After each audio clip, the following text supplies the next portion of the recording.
Hey everyone, welcome back. Chapters 1261 through 1280 of the previous episode. Following the theft of the Grand Emperor's seal and sacrificial altar, the 10 celestial venerables descend into paranoia, convinced one of their own is the Grand Emperor in disguise. Qin Mu exploits this chaos, while simultaneously navigating his own survival, as he is hunted by the celestial heavens. During his travels, Qin Mu journeys to the North and West Poles, ultimately forcing Celestial Venerable Hao into a confrontation where Hao is severely wounded. Qin Mu continues his path, mastering the life materialization mysterious technique to heal his consciousness and perfecting his divine treasure realm. He eventually reunites with Celestial Venerable Yu and discovers the truth about the ancient gods. They are not omnipotent rulers but victims of their own cyclical history. Qin Mu resolves to protect the human race by pushing the reform of eternal peace further, eventually discovering the location of the ancestral court. The narrative concludes with Qin Mu preparing for a final showdown in the ancestral court, armed with the power of the glassy sky pagoda and his evolving mastery over the great Tao, as he maneuvers to dismantle the celestial venerables' control over the universe. If you're able to, please support me on PayPal to help me stay active. Thank you. Now let's get back to the story of Tales of Herding Gods audio series. Chapter 1281 Interception at the Valley. In the sky above the black tree, the spirit energy of heaven and earth rushed over frantically towards a valley on the outskirts. The valley was huge and it was shaped like a basin. There were mountains stretching into the distance, and Qin Mu was currently standing on top of a mountain. Surrounding him was the divine treasure realm. The celestial river flowed and connected all the worlds, secretly aligning with the geography of the ancestral court. The divine bow in his hand had already been pulled to the extreme. Countless rays of light surged over and gathered on the tip of the arrow. The Blackwood had 100,000 black mountains, and the terrain was vast. The spirit energy of heaven and earth surged over, forming a whirlpool of all sizes in the sky above the blasted valley. Spirit chi and spirit energy were like tornadoes under the whirlpool, but they didn't suck down. Instead, they surged towards Qin Mu and poured into the divine bow. The power of the divine bow grew stronger, so strong that even Qin Mu couldn't withstand it. The muscles in his arms couldn't help but tremble. He counted silently in his heart. The tremors underground grew stronger, shaking the mountains in the valley. As the mountains shook, terrifying divine light spewed out from the ground, and the apparitions rushed into the sky, forming a light screen above the valley. An abnormally loud and clear sound of slaughter came from the screen. The sound of battle shook the sky, and one could faintly see countless incomparably powerful figures fighting and competing within the screen. It was the projection of the previous universe. This mine belonged to the outermost circle of the world tree, which meant that the projections of these strong practitioners came from the previous universe and were the memories of the world tree. Qin Mu turned a deaf ear and ignored him. His gaze was still fixed on the roots of the world tree. Over there, the world tree's thick roots spewed out even more intense light, and it actually gave off a grand sound like a surging tide crashing into a cliff. The sound of waves crashing could be heard. The light projected onto the cliff behind the roots, and a figure could be seen walking out from the light. It got closer, becoming clearer. That figure was originally very small, but as he took a step forward, it actually became larger, as if it was going to walk out from the stone wall. He didn't have his right arm, and his walking posture was a little unnatural. He should be the strong practitioner from the previous universe who had his arm broken by apothecary mute, and the rest during the day. However, at that time his body had no flesh and blood, only bones. Now he had actually grown flesh and blood. However, what was strange was that even though he had skin and flesh from afar, he looked like a dried corpse that had been dried up by the sun. He was extremely thin. Suddenly, that person stretched his hand forward, and his skinny palm actually pierced through the cliff. The cliff was the Black Mountain, and the Black Mountain was part of the world tree's growth cycle. He wanted to crawl from the Yggdrasil, from the past to the present, from the destroyed universe. Just as his palm passed through the cliff, Qin Mu counted from 1 to 10. Thud! An arrow cry rang out, and the divine bow trembled violently. The arrow on Qin Mu's bow flew out. The instant the arrow shot out, the muscles in Qin Mu's entire body trembled violently, and his bones almost crumbled from the vibration. The arrow light sliced through the space in front of him and instantly reached the cliff. The arrow pierced through the six-fingered palm and shot into the cliff with incomparably terrifying power, nailing the skinny figure and sending him flying backward. Soon, his figure on the cliff turned into a small black dot and flew away. Next, his figure vanished from the cliff, and a furious roar rang out, causing Qin Mu's ears to ring as his qi and blood churned. After the roar, the divine light in the sky suddenly fell back and returned to the valley like a tide, disappearing into the mountains. The basin instantly fell silent. Qin Mu panted heavily. This arrow had almost exhausted all of his cultivation, and his magic power could only release one arrow. He didn't have enough power to fire a second arrow. Suddenly, Apothecary stood on the dragon Qilint's back and appeared in the sky above the valley. He threw down a basket and said with a smile, "Moor, I've finished refining some spirit pills. They were made from spirit herbs that were collected from the big black wood. I don't know if they are poisonous, so I'll let you test them. Don't eat them to death." Qin Mu caught the basket, and it was filled with spirit pills. The spirit pills were sparkling and translucent, and every spirit pill had a Tao chime. Qin Mu was moved. Apothecary must have gone back to gather herbs to refine spirit pills. He must have refined so many spirit pills in such a short time for him to use. He consumed a spirit pill and immediately felt the surging medicinal energy dissolving and his vital qi surging. Qin Mu immediately executed Overlord Body 3 elixir technique and walked around the top of the cliff. His speed became faster until his body transformed into a flowing light that circled around the top of the cliff. His Overlord Body 3 elixir technique was different from the rest. The best way to cultivate wasn't through meditation, but through exercise. The medicinal energy in his body had yet to be completely refined, and his vital qi had yet to completely recover. Suddenly, divine light spewed out from the valley once again, and it was even more vast than before. Qin Mu was astonished. "So fast." The egg of Taishur suddenly said, "Celestial Venerable Mu, I think we should go somewhere else." Qin Mu's heart stirred slightly, and he immediately lifted the egg of Taishur into the air, landing on another cliff. The broken mountain he had chosen earlier was actually the best place to face the split roots of the world tree. He could easily see everything in the valley. The cliff they were on was slightly inferior. Just as he moved to another cliff, the skinny figure appeared on the opposite cliff again. Qin Mu grabbed a bunch of spirit pills and stuffed them into his mouth, immediately bending his bow to count. Right at this moment, a beam of light shot out from the cliff. With a loud rumble, the broken mountain where Qin Mu had been turned into powder from the violent tremors. Qin Mu felt his blood run cold. He had once tested the strength of the broken mountain. Even with his full strength, he was unable to cut the broken mountain. He didn't expect the strong practitioners of the previous universe to shatter the broken mountain with a strike from another universe. His heart was still palpitating with fear. If it wasn't for the egg of Taishur's reminder, he would probably have turned into powder just like that mountain.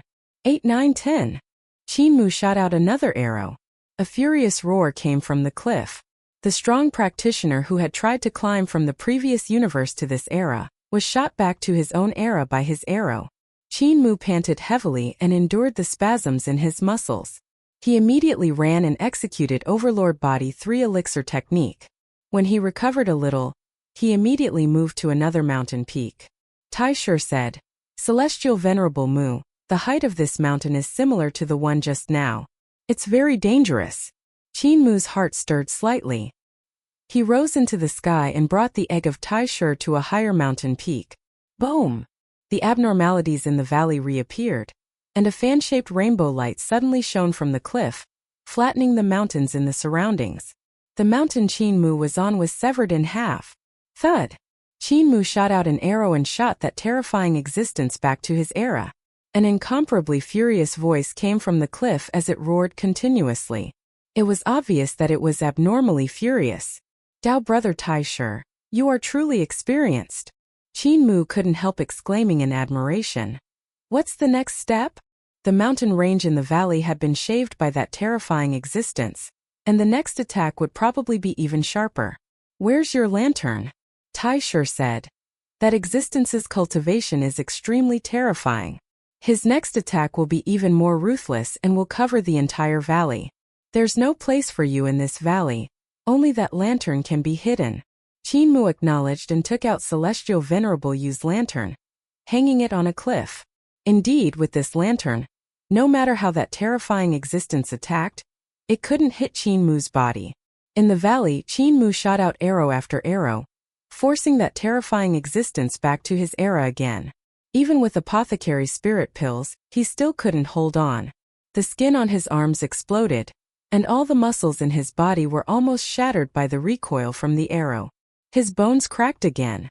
Every time he raised his divine bow, he felt his muscles trembling and his bones groaning. He was practically persisting with his own willpower. Taishi's egg also sensed that Qin Mu's condition was very bad, and it was secretly anxious. Why isn't Dao brother Tai here yet? Didn't he say he was coming? He was muddle-headed as he gritted his teeth to endure. Finally, he was so tired that he couldn't lift the divine bow anymore. His legs went limp, and he almost knelt on the ground. Qin Mu held onto the bow and struggled to stand up. The medicinal energy of the spirit pills in his body was currently being activated, but his body had already reached its limit. His primordial spirit was also muddle-headed, and his circulation of vital qi through Overlord Body 3 elixir technique was also very sluggish. He panted heavily and took a break before standing up again. Moore, let us do it. First Ancestor Human Emperor led the past human emperors over, and Qigong helped him to the side. First Ancestor took the divine bow from his hands and said solemnly, "Blind just now. Blind helped us design a formation that could combine our power and gather it into one body. We have practiced for a long time, so pulling this bow shouldn't be a problem." Qin Mu sat down and saw the dragon Qilin rushing over with Apothecary. Apothecary put down a huge pill furnace with a thud and said solemnly, "Don't worry about getting injured, I'm here. As long as there's a piece of meat left, I can save all of you." Qin Mu's heart warmed, and he smiled at them, speechless. First Ancestor and the past human emperors laughed loudly and laid down their formations. Everyone took their places, with First Ancestor as the leader. First Ancestor raised his right arm and pulled the bow with all his might. The past human emperors shouted in unison, and the celestial palaces behind them leaped out. Everyone's primordial spirits stood in the celestial palaces, either on the Jade Pavilion or in the halls. None of the celestial palaces were repeated.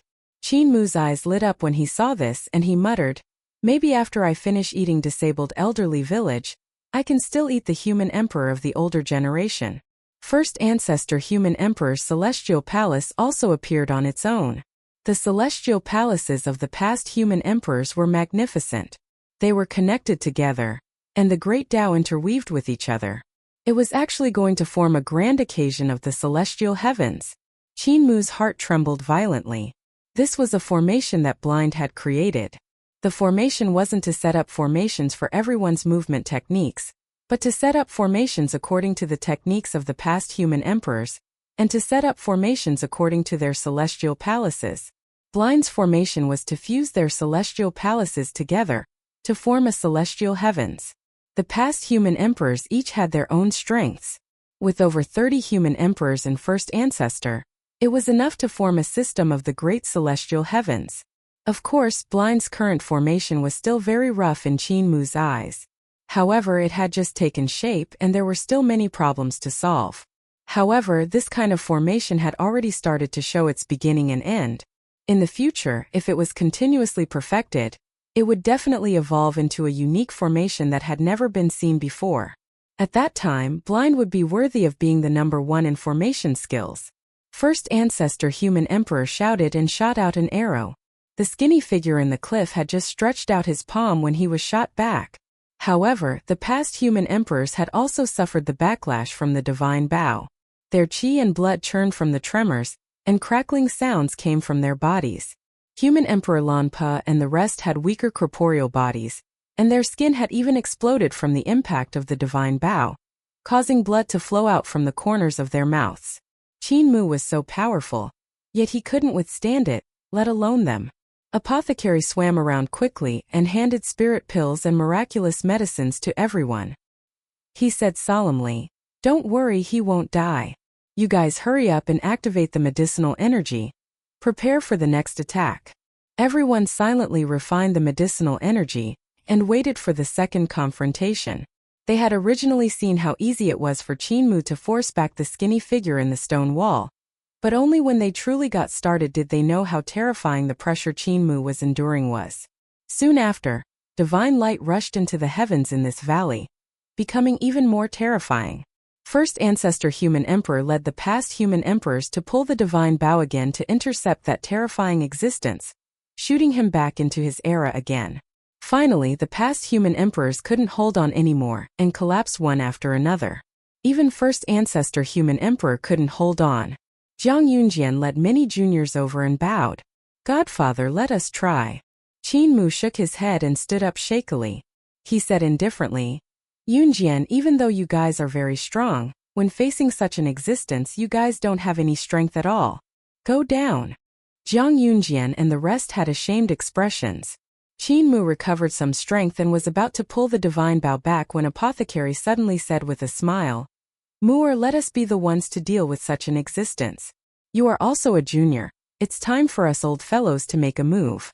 Qinmu raised his eyebrows and was about to speak when Blind and Mute walked over from the left and right. Apothecary followed them. The three of them gathered together and lowered their heads to discuss. Blind frowned and said, Will it work? If I had butcher's knife or village chief's sword, I would be at ease. With just Mute's hammer, I feel it's very difficult. Mute was furious and sneered. In terms of cultivation, no matter if it's a butcher or a sword user, they are inferior to me. But their attack power far surpasses yours. Blind showed no mercy and said, Your forging celestial palace isn't as effective as sword celestial palace and knife celestial palace. Apothecary said, With my celestial palace of healing, your celestial palace of formations can be tested. The three of them walked forward and came to the cliff. Apothecary's celestial palace appeared and took out all kinds of herbs. His primordial spirit was 3,000 yards tall in the celestial palace, and he used the entire celestial palace as a pill furnace. He let the herbs he had found from the ancestral court fly around the celestial palace, and the medicinal energy interweaved. After a moment, Apothecary finished refining the spirit medicine and smeared it on the stone wall. As long as he's still a living being and not a manifestation of the great Tao, he must fall for it. When his palm passed through the stone wall, the mechanism was destroyed, but his body couldn't sense it. This is the best time for you guys to chop off his hand. Blind, can you find the flaw in his palm? Blind's divine eyes lit up and he said indifferently, We have to find it no matter what. Long Tua, we only have one chance. On his waist, divine spear Long Tua flew up, and the black dragon trembled. The most crucial point is still Mute. Your hammer must shatter the bones of Blind's hand the instant he breaks his palm. Apothecary said ruthlessly. He doesn't have hands, so even if he barges in, we can kill him together. First ancestor Yenafati dragon, if he really barges in, let's do it together. Everyone's blood boiled as they acknowledged. The dragon Chilan also put away the glassy sky pagoda and carried it into the valley, ready to attack at any time.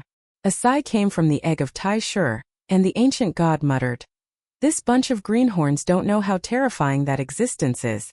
Why hasn't Dao brother Tai come yet? Tai Shur waited anxiously in the egg. The round egg spun around, but there was no trace of Tai. He thought to himself, Isn't he here to help? Should I slip? Apothecary and the rest were full of confidence and felt that they could fight against that strong practitioner from the previous universe. However, he knew how terrifying that person was. When that person's divine bow landed in Qinmu's hands, it could actually burst forth with the power of an emperor's throne treasure. The standard of Qinmu's magic power was equivalent to that of a god on the Jade Capital realm. Qinmu's battle power was superior in his divine arts, paths and skills, but his magic power wasn't at the level of numinous sky. In other words, with the magic power of the Jade Capital realm, the power of the divine bow could be raised to the level of an emperor's throne treasure. One could imagine how astonishing the full power of the divine bow would be when it exploded. As the owner of the divine bow, how terrifying was the strength of the person. Even if such an existence lost both of his arms, he would still be far from what everyone could match when he entered the valley. He would only be slaughtered. Not even if they added the Taisher in the egg. Although the egg of Taisher wanted to slip away on second thought, it had nowhere to go in this world. The Taisher mine landed in Heavenly Lady Yan's hands, and the gate of the ancestral court was blocked by the 10 celestial venerables. He couldn't even fly out of the ancestral court. He was just an egg. Where could he run to? If he ran around, he might even be caught and eaten by those bastard void beasts. Qin Mu had saved him from Clear Sun Hall. But wasn't the outside world a bigger cage? Furthermore, if the strong practitioners of the previous universe ran out, could he really escape from this world? Those prehistoric strong practitioners would probably be the first to get rid of the 5 pre-celestials and the other ancient gods. Tai Yi transcended, but it stayed here. It must have sensed the responsibility of us, the 5 ancient gods. He quieted down and had no intention of taking the chance to escape. The phenomenon appeared again. The existence from the previous universe was getting closer to the cliff. The instant his palm broke through the cliff, his skin started to fester, revealing his white bones. However, the person in the cliff didn't sense Apothecary's poison. His arm was still stretched out. Apothecary's poison had corroded the veins of his skin, the structure of his flesh, and invaded his bones. The intensity of this poison was something that even Qin Mu had never seen before. Apothecary had indeed walked down an unprecedented path in the path of medicine. Finally, one arm of the existence from the previous universe was completely stretched out. This arm that was stretched out had already turned into white bones. Attack! Apothecary gave a shout, and Blind's tiny body trembled violently. Formation Celestial Palace appeared behind him, and a celestial river flowed out from it, piercing through the other divine treasures like a dragon coiling around his body. Buzz! Countless magnificent formation markings spread out in all directions with him as the center, and they were incomparably gorgeous. With the Celestial Palace as the starting point, those formation markings spread out layer after layer, and in a short period of time, they transformed into 13 layers of formations of the heavens that affected the spirit energy of heaven and earth. As a formation grandmaster, one couldn't use one's own cultivation as a benchmark to measure one's martial power. Formation grandmasters could make use of the right time and place to unleash even greater power. Blind's attainments in formation skills had already surpassed Yan Yunqi unknowingly. Compared to the number 1 formation master of the celestial heavens, Han Tianjun, his formation skills weren't inferior at all. He even surpassed him in formation path. After all, he had already reached the border of using formations to construct the celestial heavens. Long Tua. Blind held the black dragon divine spear, and the 13 heavens formation around him suddenly stood up. His eyes became incomparably bright as he looked at the arm through the 13 heavens. The black dragon divine spear in his hand moved and stabbed forward. The dragon's roar reverberated throughout the valley. Blind attacked with all his strength, and divine spear Long Tua was as fast as the wind and lightning. In an instant he had stabbed countless times. Ding ding ding ding. He stabbed frantically at all parts of the skeleton arm. With a series of cracking sounds, fine cracks appeared on the surface of the skeleton arm. Even though Blind had mobilized the 13th heavens formation and attracted the support of the spirit chi of heaven and earth, his aura was decreasing rapidly as he struck. The decrease in his aura was terrifying. At the same time, Mute gave a shout, and thunder exploded from the valley. It was deafening, and even the black trees and the 100,000 black mountains could be heard clearly. The sound of thunder reverberated back and forth between the mountains. In the valley, it was as if a sun was slowly rising, becoming brighter. That was Mute's forging celestial palace, and it had blazing fire. In the blazing light, Mute's primordial spirit expanded from the celestial palace, and his body grew larger. Meanwhile, Mute's corporeal body also expanded at the same time.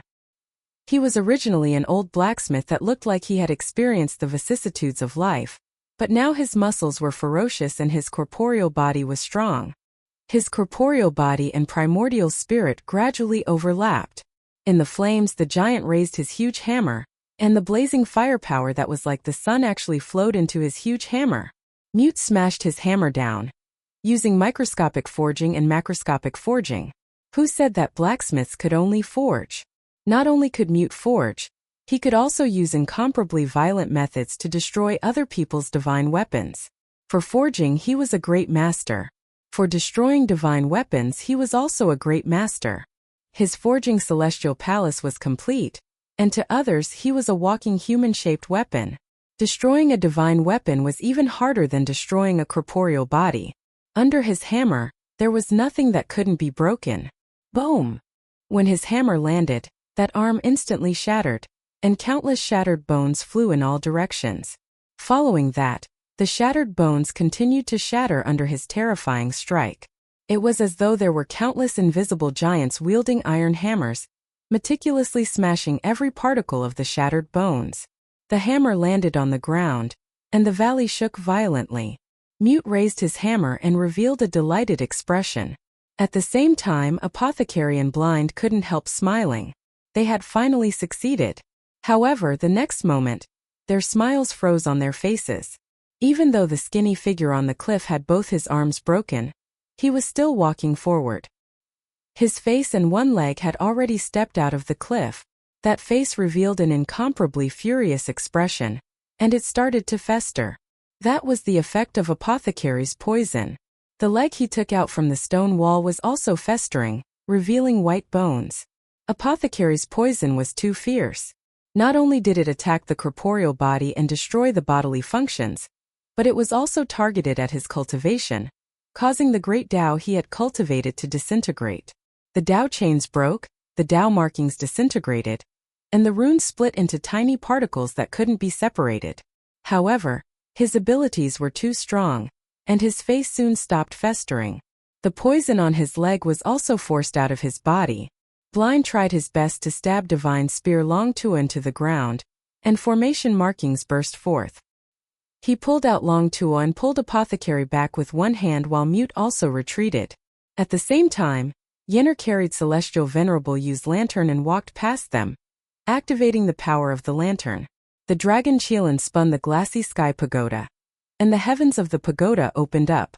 The dazzling treasures in the heavens were like stars that gradually lit up. The heavens rose and swept up everyone in the valley. The eyes of that skinny figure became incomparably bright. His head had already left the stone wall, and the shadow of a bow appeared on the stone wall behind him. The shadow pulled back the bow and arrow. Even though it was a shadow, it gave off a heaven-overflowing power. The power of the lantern in Yenner's hand burst forth, and a string of light parted to the side. The lantern left her hand and floated in the air. Yenner shook her body and transformed into a dragon sparrow. She stretched out her sharp claws to grab the light strings and flapped her wings to fly backward, but the lantern remained where it was. Bang! Light strings shot forward, and clear zither notes rang out, shaking the entire valley. The instant the zither strings rang out, the sound of the bowstring vibrating also came over. An arrow light flew out from the stone wall like a rainbow and passed through the lantern like lightning. The sun in the lantern immediately exploded, and blazing flames instantly turned the lantern into ashes. The space divine art contained in Celestial Venerable Yu's treasure was completely obliterated. When the fireballs collided with each other, the light threads sliced through the flames and reached the neck of the skinny body. The eyes of that skinny figure shone, and two rays of light were like two sharp arrows. One of them sliced right at the center of the string of light, and the string of light split into two.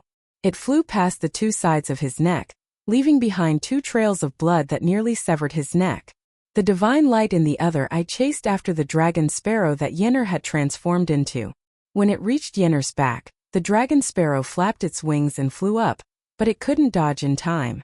At this moment, the 28 heavens of the glassy sky pagoda expanded, and included the dragon sparrow into the first heaven. The dragon Qilin mobilized the heavens with all his might, changing the order of the various heavens with all his might. He made the dragon sparrow move continuously to avoid that terrifying arrow light. Thud, thud, thud. The arrow light pierced through the heavens and whistled through the air. It actually pierced through the 28 heavens and shot out into the sky, leaving a bright trail in the dark night sky. The dragon Qilin let out a sigh of relief, and cold sweat rolled down his forehead. At this moment, first ancestor human emperor Jiang Yunjian, and the rest had already been turned around by him. Their bodies landed on the great treasures one by one, and everyone released their remaining magic power to activate them. Within the glassy sky pagoda, numerous treasures gradually lit up like stars. The glassy sky pagoda was the #1 treasure in the world. Even though it didn't have the Tai Su egg, it had been reforged and redesigned by Blind and Mute, and its formations were even more intricate than before. However, redesigning and forging this supreme treasure required an extremely long time. Blind and Mute had yet to complete it. Furthermore, there weren't many gods in the big black wood, and it was hard for everyone's cultivation to unleash the power of this supreme treasure to its maximum. This was the biggest disadvantage. Qin Mu was also swept up by the glassy sky pagoda and landed on a supreme treasure. He pulled the divine bow open, but the divine bow actually leaped uncontrollably in his hand, wanting to fly out of his hand and return to his master. Qin Mu was astonished and used all his strength to suppress the divine bow. "I've finally escaped from that shattered universe." That armless skinny figure looked up at the sky, and his incomparably vast consciousness shook space and time, allowing everyone present to clearly understand his thoughts. Fresh air, fresh heaven and earth, fresh life. There's no aura of aging and death. He was terrifyingly thin, like a completely dehydrated person. There was no blood flowing under his dry skin, only dried muscles sticking to his bones. When he walked, his body made cracking sounds as if his tendons were breaking. "My era is too ancient, so ancient that it has lost all life.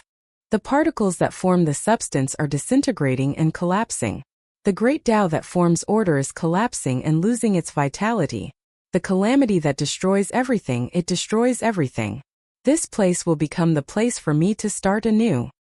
The dragon Qilin ignored his sigh and used the 28 heavens of the glassy sky pagoda to cover him. He planned to absorb him into the heavens and gather the power of the treasures in the heavens to refine and kill him. However, when the heavens passed by the person's body, the skinny figure didn't move at all. The 28 heavens couldn't absorb him at all. The dragon Qilin was astonished.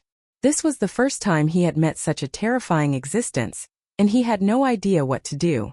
First Ancestor and the rest utilized the treasures in the green sky pagoda, and the power of the treasures burst forth as they attacked the skinny figure.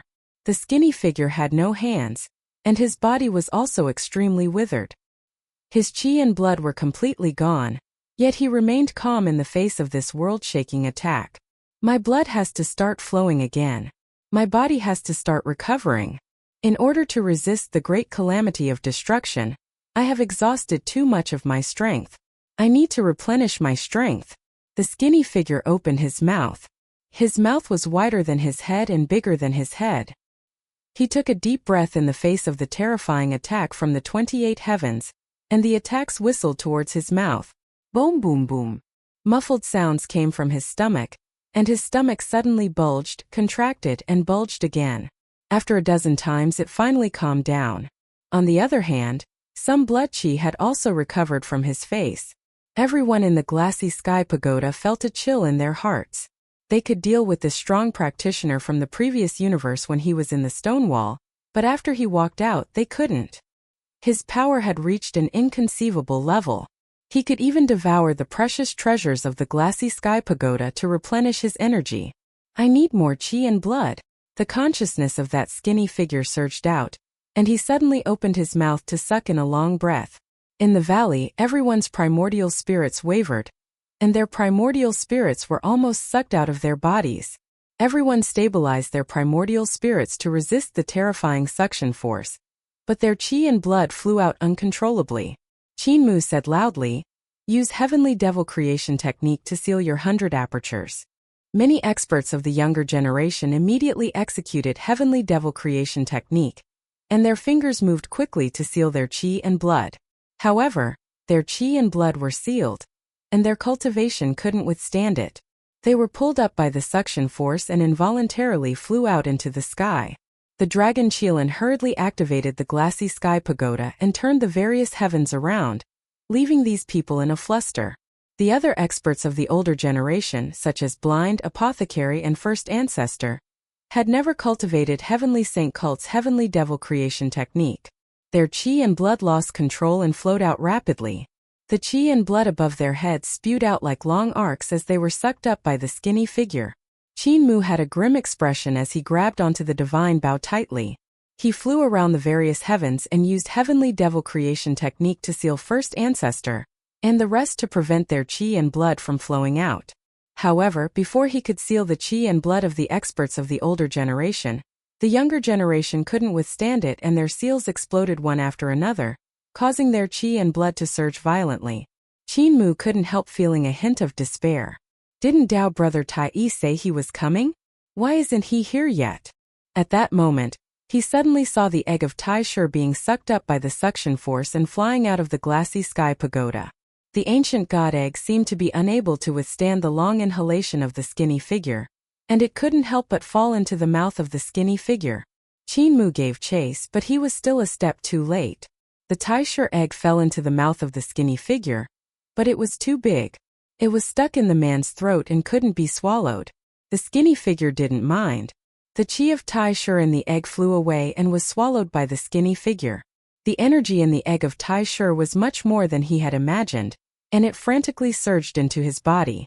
Only then did the skinny figure realize that something was wrong. He couldn't refine and absorb the Tai Shi qi coming from the egg. Celestial Venerable Mu, the Tao of Tai Shi, the combination of yin and yang, mixing together to form one, forming from one, having form but no substance. An obscure voice came from the egg of Tai Shi, taking yin and yang to transform into Taiji. Why aren't you attacking? Chapter 1285. Not helping is helping. Qin Mu's heart stirred when he heard that. He flew down from the 28 heavens of the glassy sky pagoda. As he fell diagonally, the eye in the heart of his brows opened up. The Tai Shi origin stone in the vertical eye was activated. At the same time, countless runes lit up on the Tai Shi egg and shone on the Tai Shi divine stone with a hum as it spun. The pupil in the heart of his brows immediately turned black and white, spinning furiously. Buzz! A black and white light intertwined, and a pillar of light descended from the sky, shining diagonally at the throat of the skinny figure. When this beam of light shone down, the skinny figure's throat was immediately petrified. The beam of light moved, and wherever it passed, his body was actually rapidly petrified. Qin Mu flew over diagonally, and when his feet touched the ground, the eye in the heart of his brows had already shone on him from head to toe. The skinny figure was transformed into a stone statue and didn't move. Everyone in the glassy sky pagoda instantly felt relaxed. The terrifying suction force vanished, and their qi and blood stopped flowing. Zhang Yunjian and the other experts of the younger generation fell from the sky and fell to the ground, unable to get up for a moment. First ancestor Yener and the rest also had lingering fears. Qin Mu's body didn't stop moving as he circled around the stone statue. His third eye's black and white eyes intertwined and shone on every part of his body to strengthen the petrification effect. Whoosh! He raised his hand and the stone statue flew up. Qin Mu raised his head, and his vertical eye shone on the soles of the stone statue's feet. Dong! The stone statue landed on the ground, and Qin Mu continued to roam around without missing a single corner. Enough! Celestial Venerable Mu, you can stop now. Tai Shi's voice came from the egg and he shouted. His body is completely petrified, and even his primordial spirit is petrified. There's no need to shine anymore. Quickly think of a way to get me out. Qin Mu's footsteps stopped, and he let out a sigh of relief. His entire body had almost collapsed to the ground, so he simply lay on the ground and panted. It was too dangerous just now. If the egg of Tai Shi hadn't been swallowed by the skinny figure and allowed him to absorb the qi of Tai Shi from the egg, Qin Mu and the rest wouldn't have had a chance to win. The Tao of Tai Shi and the Tao of Taiji had solved the biggest crisis of the Black Wood. Celestial Venerable Mu, quickly save me. I think I'm stuck in his throat. From the throat of the stone statue came the muffled voice of the Tai Shi from the egg. This stone statue is too hard, I can't move. Celestial Venerable Mu. Celestial Venerable Mu, are you still there? You didn't abandon me and run away, did you? Yener quickly rushed over and transformed into a dragon sparrow. She stretched her claws into the mouth of the stone statue and dug out. After some time she finally managed to dig out the egg of Tai Shi. The Tai Shi egg landed on the ground and rolled for 2 rounds. Only when it realized that it was fine did it relax. That was close. It's a pity that I lost a portion of my Tai Shi qi. Celestial Venerable Mu, you have to compensate me. Qin Mu laid there and continued to pant. This was the first time he felt so exhausted that he wanted to die. The egg of Taisher stood beside him. The sky turned white. The night was finally over. Everyone was relieved when they saw this. They sat on the ground one by one, either lying down or leaning on each other or on the rocks. They were too tired. The night passed in a soul-stirring manner. Qinmu recovered some strength and stood up shakily. After walking around the stone statue with its mouth wide open for a few weeks, he realized that the stone statue was perfectly fine. Only then was he completely at ease. Dao brother Tai still hasn't come. Qinmu was slightly disappointed.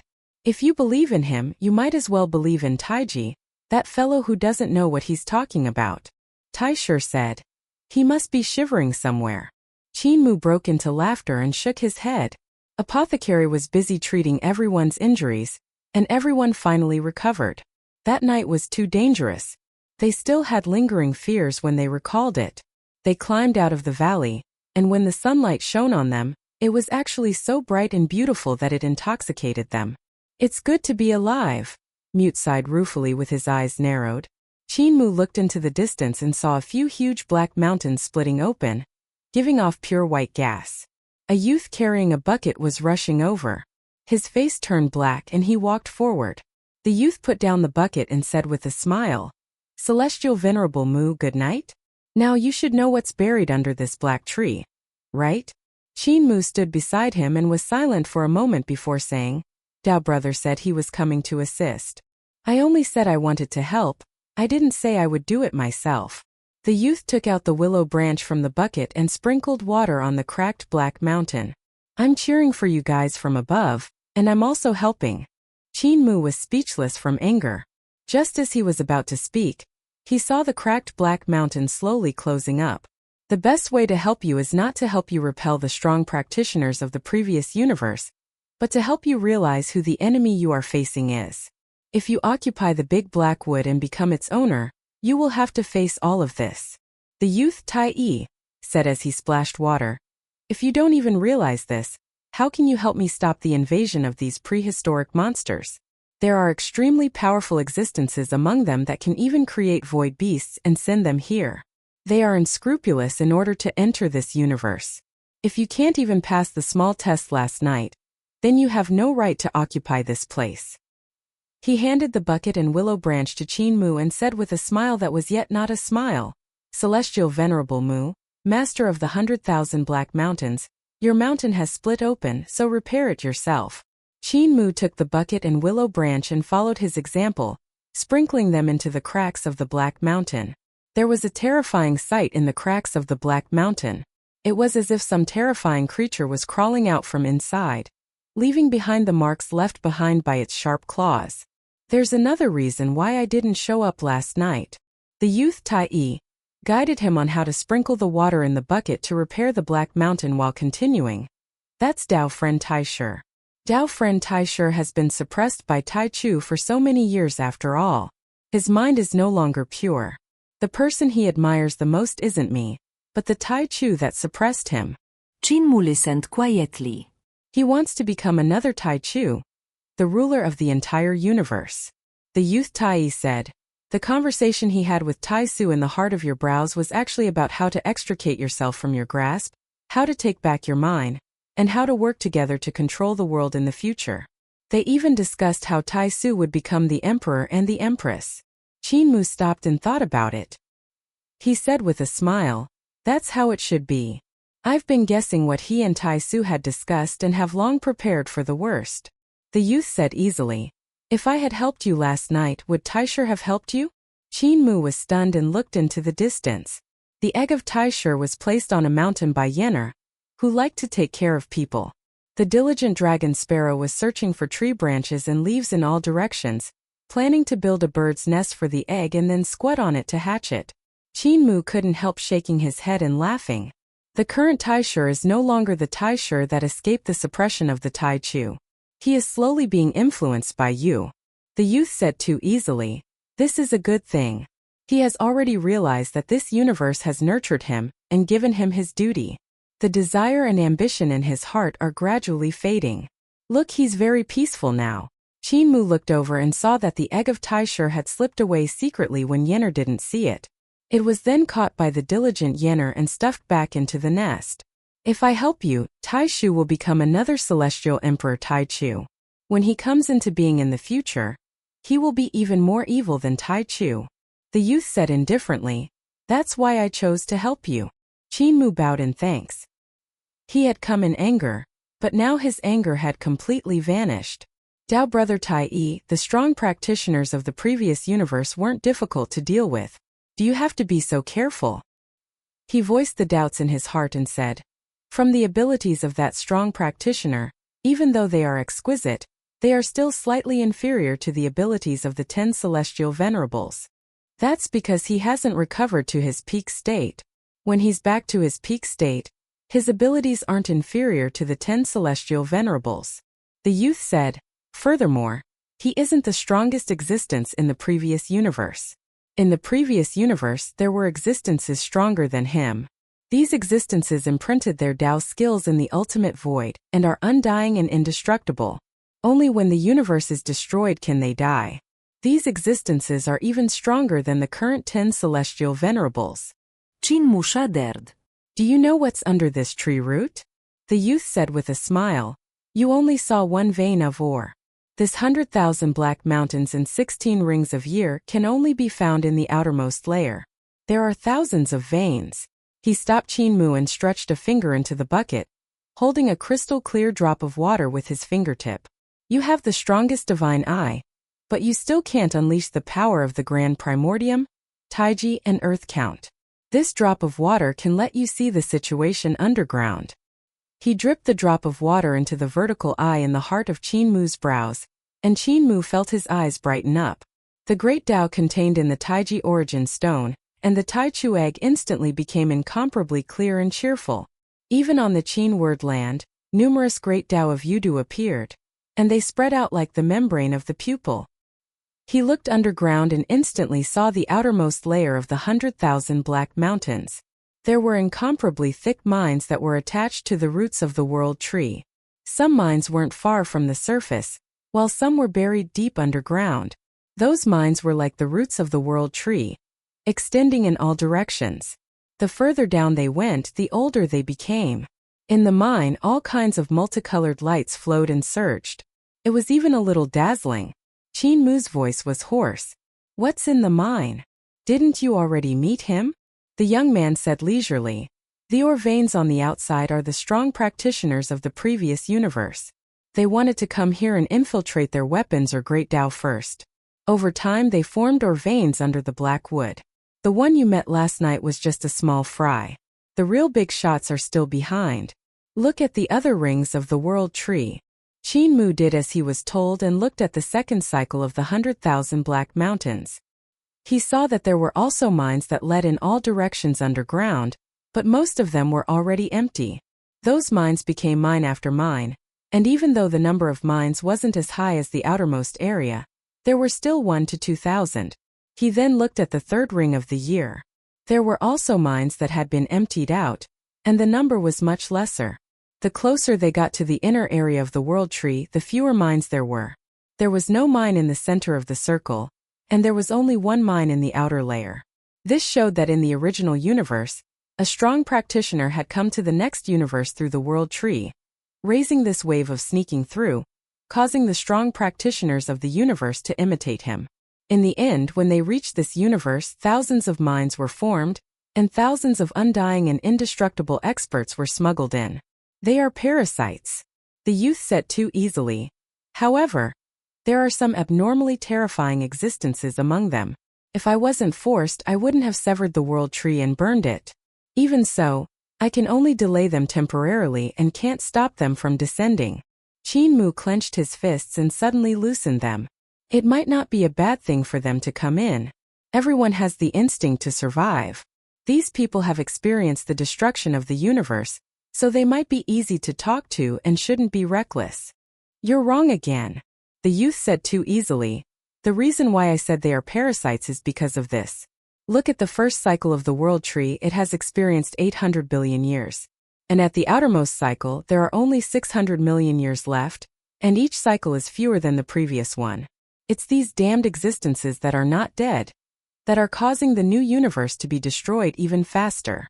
Qinmu fell silent. The youth continued. I call a universe year an era. If all the undying old monsters squeezed into one era, the new era would definitely not be able to withstand it. For example, in order to enter this place, they used the world tree to steal the ancient behemoths here and created void beasts to throw in. They used the void beasts to create death and steal the mass energy of this universe, making it convenient for them to enter this era. Qinmu was astonished. The void beasts were created by them? Wait a minute, the void beasts were created by them. So how did they fall into the Grand Emperor's control? Could the Grand Emperor? The Grand Emperor is an ambitious person. The existence of the last era was merely using his ambition to control the void beasts and create more deaths, so that they could descend earlier. The young Tai said. The Grand Emperor didn't know about this. He was conquered by his own desires and became fearful of his own people. He was worried that his people would create a new Grand Emperor and more Grand Emperors. Thus he controlled the void beasts to kill his own people. That massacre! He shook his head. The ancestral court was almost destroyed because of this. The undying monsters of the last era received enough sacrifices, and the 100,000 mountains of the black wood became an incomparably terrifying place. They are all about to descend. Qinmu deeply felt the fear from his soul. Last night, just a terrifying existence preparing to descend had almost wiped out their entire army. If even more powerful undying existences descended together, he didn't dare to imagine that scene. Later, I saw the situation collapse and transformed into the Tao, telling all the ancient gods that they had to destroy the masters of creation.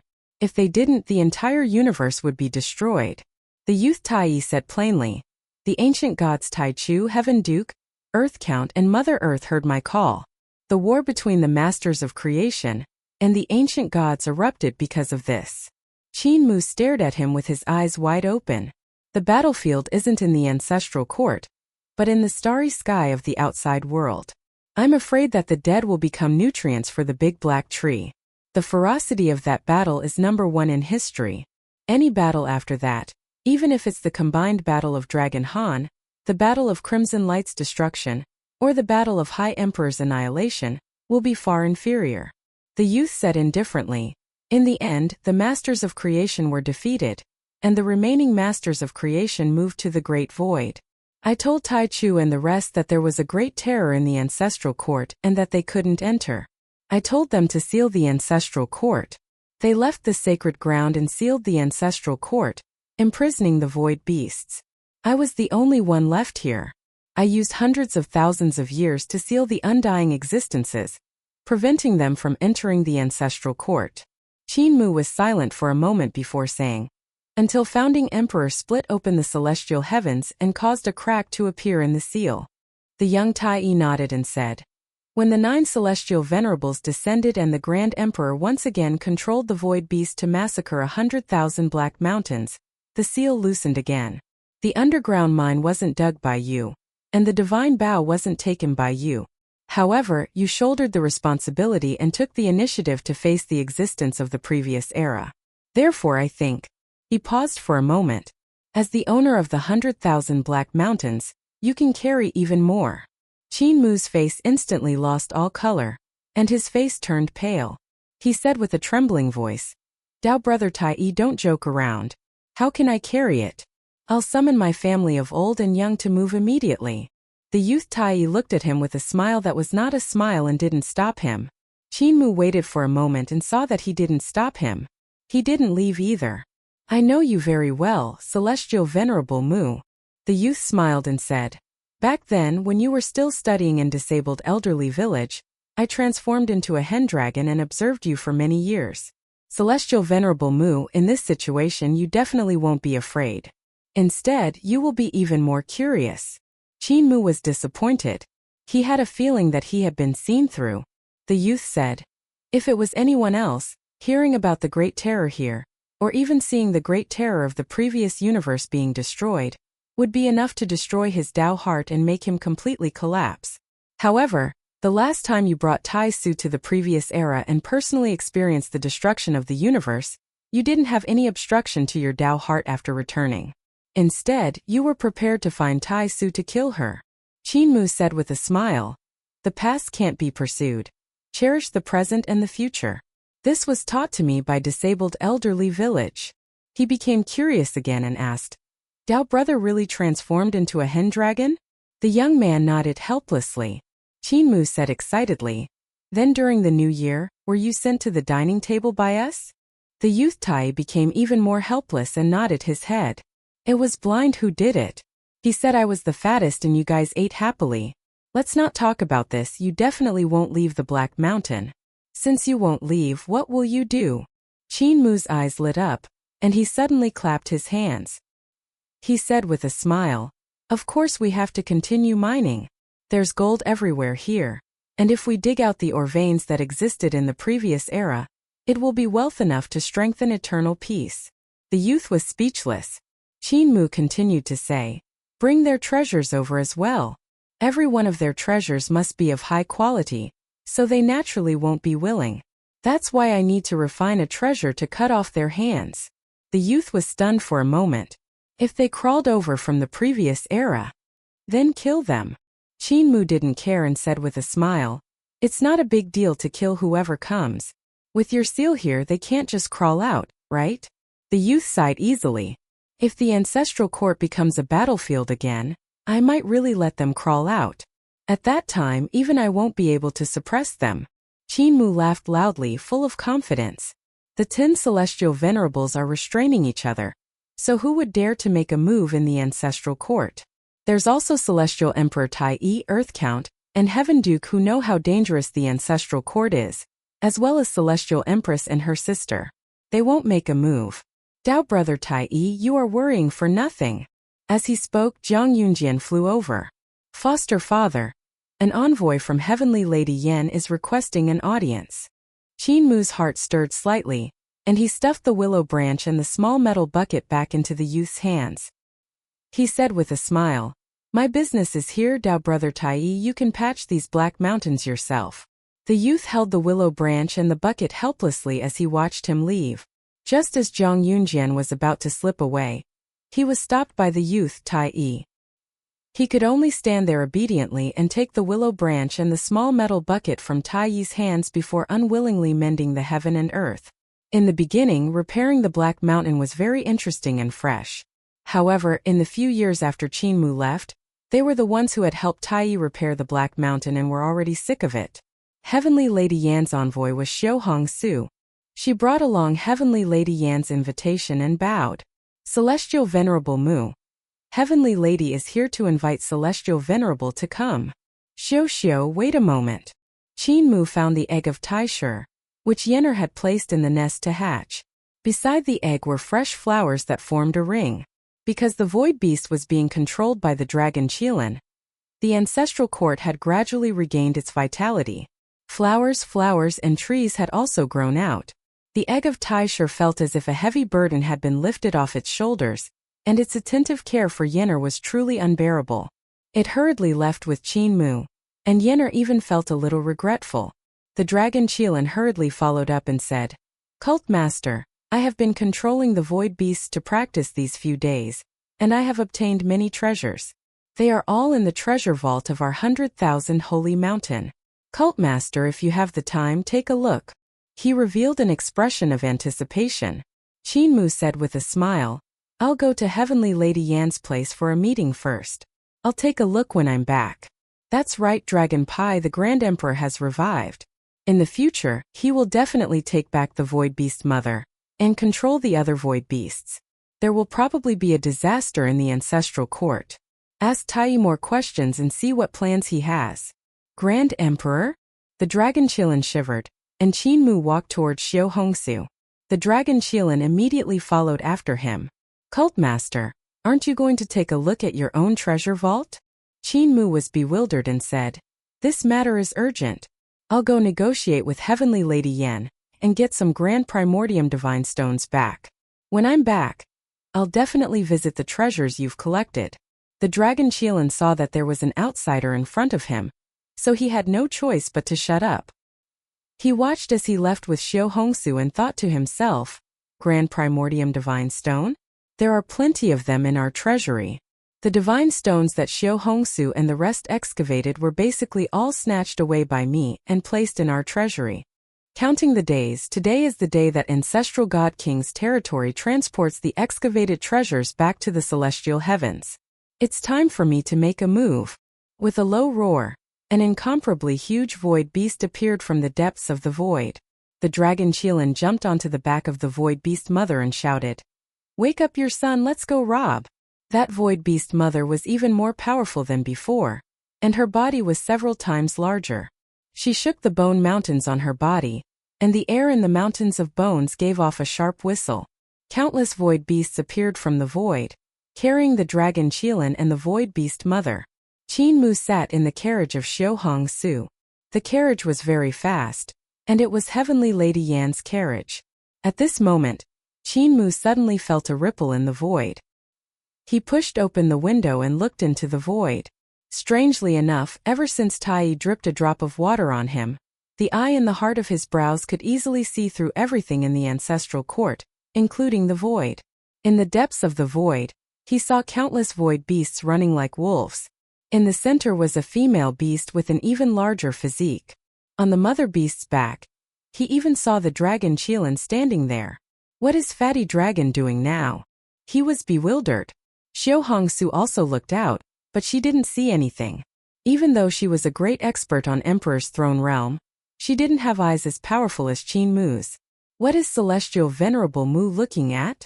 Xiao Hongsu asked with a smile. Qin Mu retracted his gaze and said with a smile, "It's nothing. There were a few small birds flying in the sky just now." Small birds? Why would there little birds in the ancestral court? Xiao Hongsu laughed. Qin Mu didn't explain further. Suddenly, a loud rumble that shook the mountains and shook the earth came from outside. The two of them looked out and saw a mossy ground that had a radius of dozens of miles in the swamp. There were some bushes growing on it, and at this moment this mossy ground was rising from the ground. It was a huge beast, and Qin Mu had once heard Celestial Venerable Gong mention that this kind of huge beast was called Kei-Chi, a primordial behemoth in the ancestral court. This Kei-Chi should still be a young beast, and it was already so huge. When it matured, it would probably be as astonishing as a moving continent. Yet, the huge beasts in the ancestral court were clearly extinct and eaten up by the void beasts, so how could there still be a huge beast like Kei-Chi? Rumbling sounds came from the swamp again, and land of all sizes rose from the surface of the water. Hundreds of huge Kei-Chis strolled in the swamp, giving off melodious and loud cries. Qin Mu couldn't help being stunned at it was fine if there were only one or two strange beasts, but there was actually a large group of strange beasts here that confused him. The void beasts dominated the ancestral court, so it was impossible for any living creatures to survive here. Where did these strange beasts come from? Celestial Venerable Mu knows about this huge beast? Xiao Hongsu looked at the strange beast that rose from the swamp and smiled. Heavenly Consort said that this kind of huge beast is called Kei-Chi. It's more docile. Other than Kei-Chi, there are also other kinds of huge beasts that appear in the ancestral court. Qin Mu's curiosity was aroused and he asked, "Other huge beasts have also appeared? Aren't these huge beasts extinct? Why would they still appear?" Xiao Hongsu said, "I don't know about this.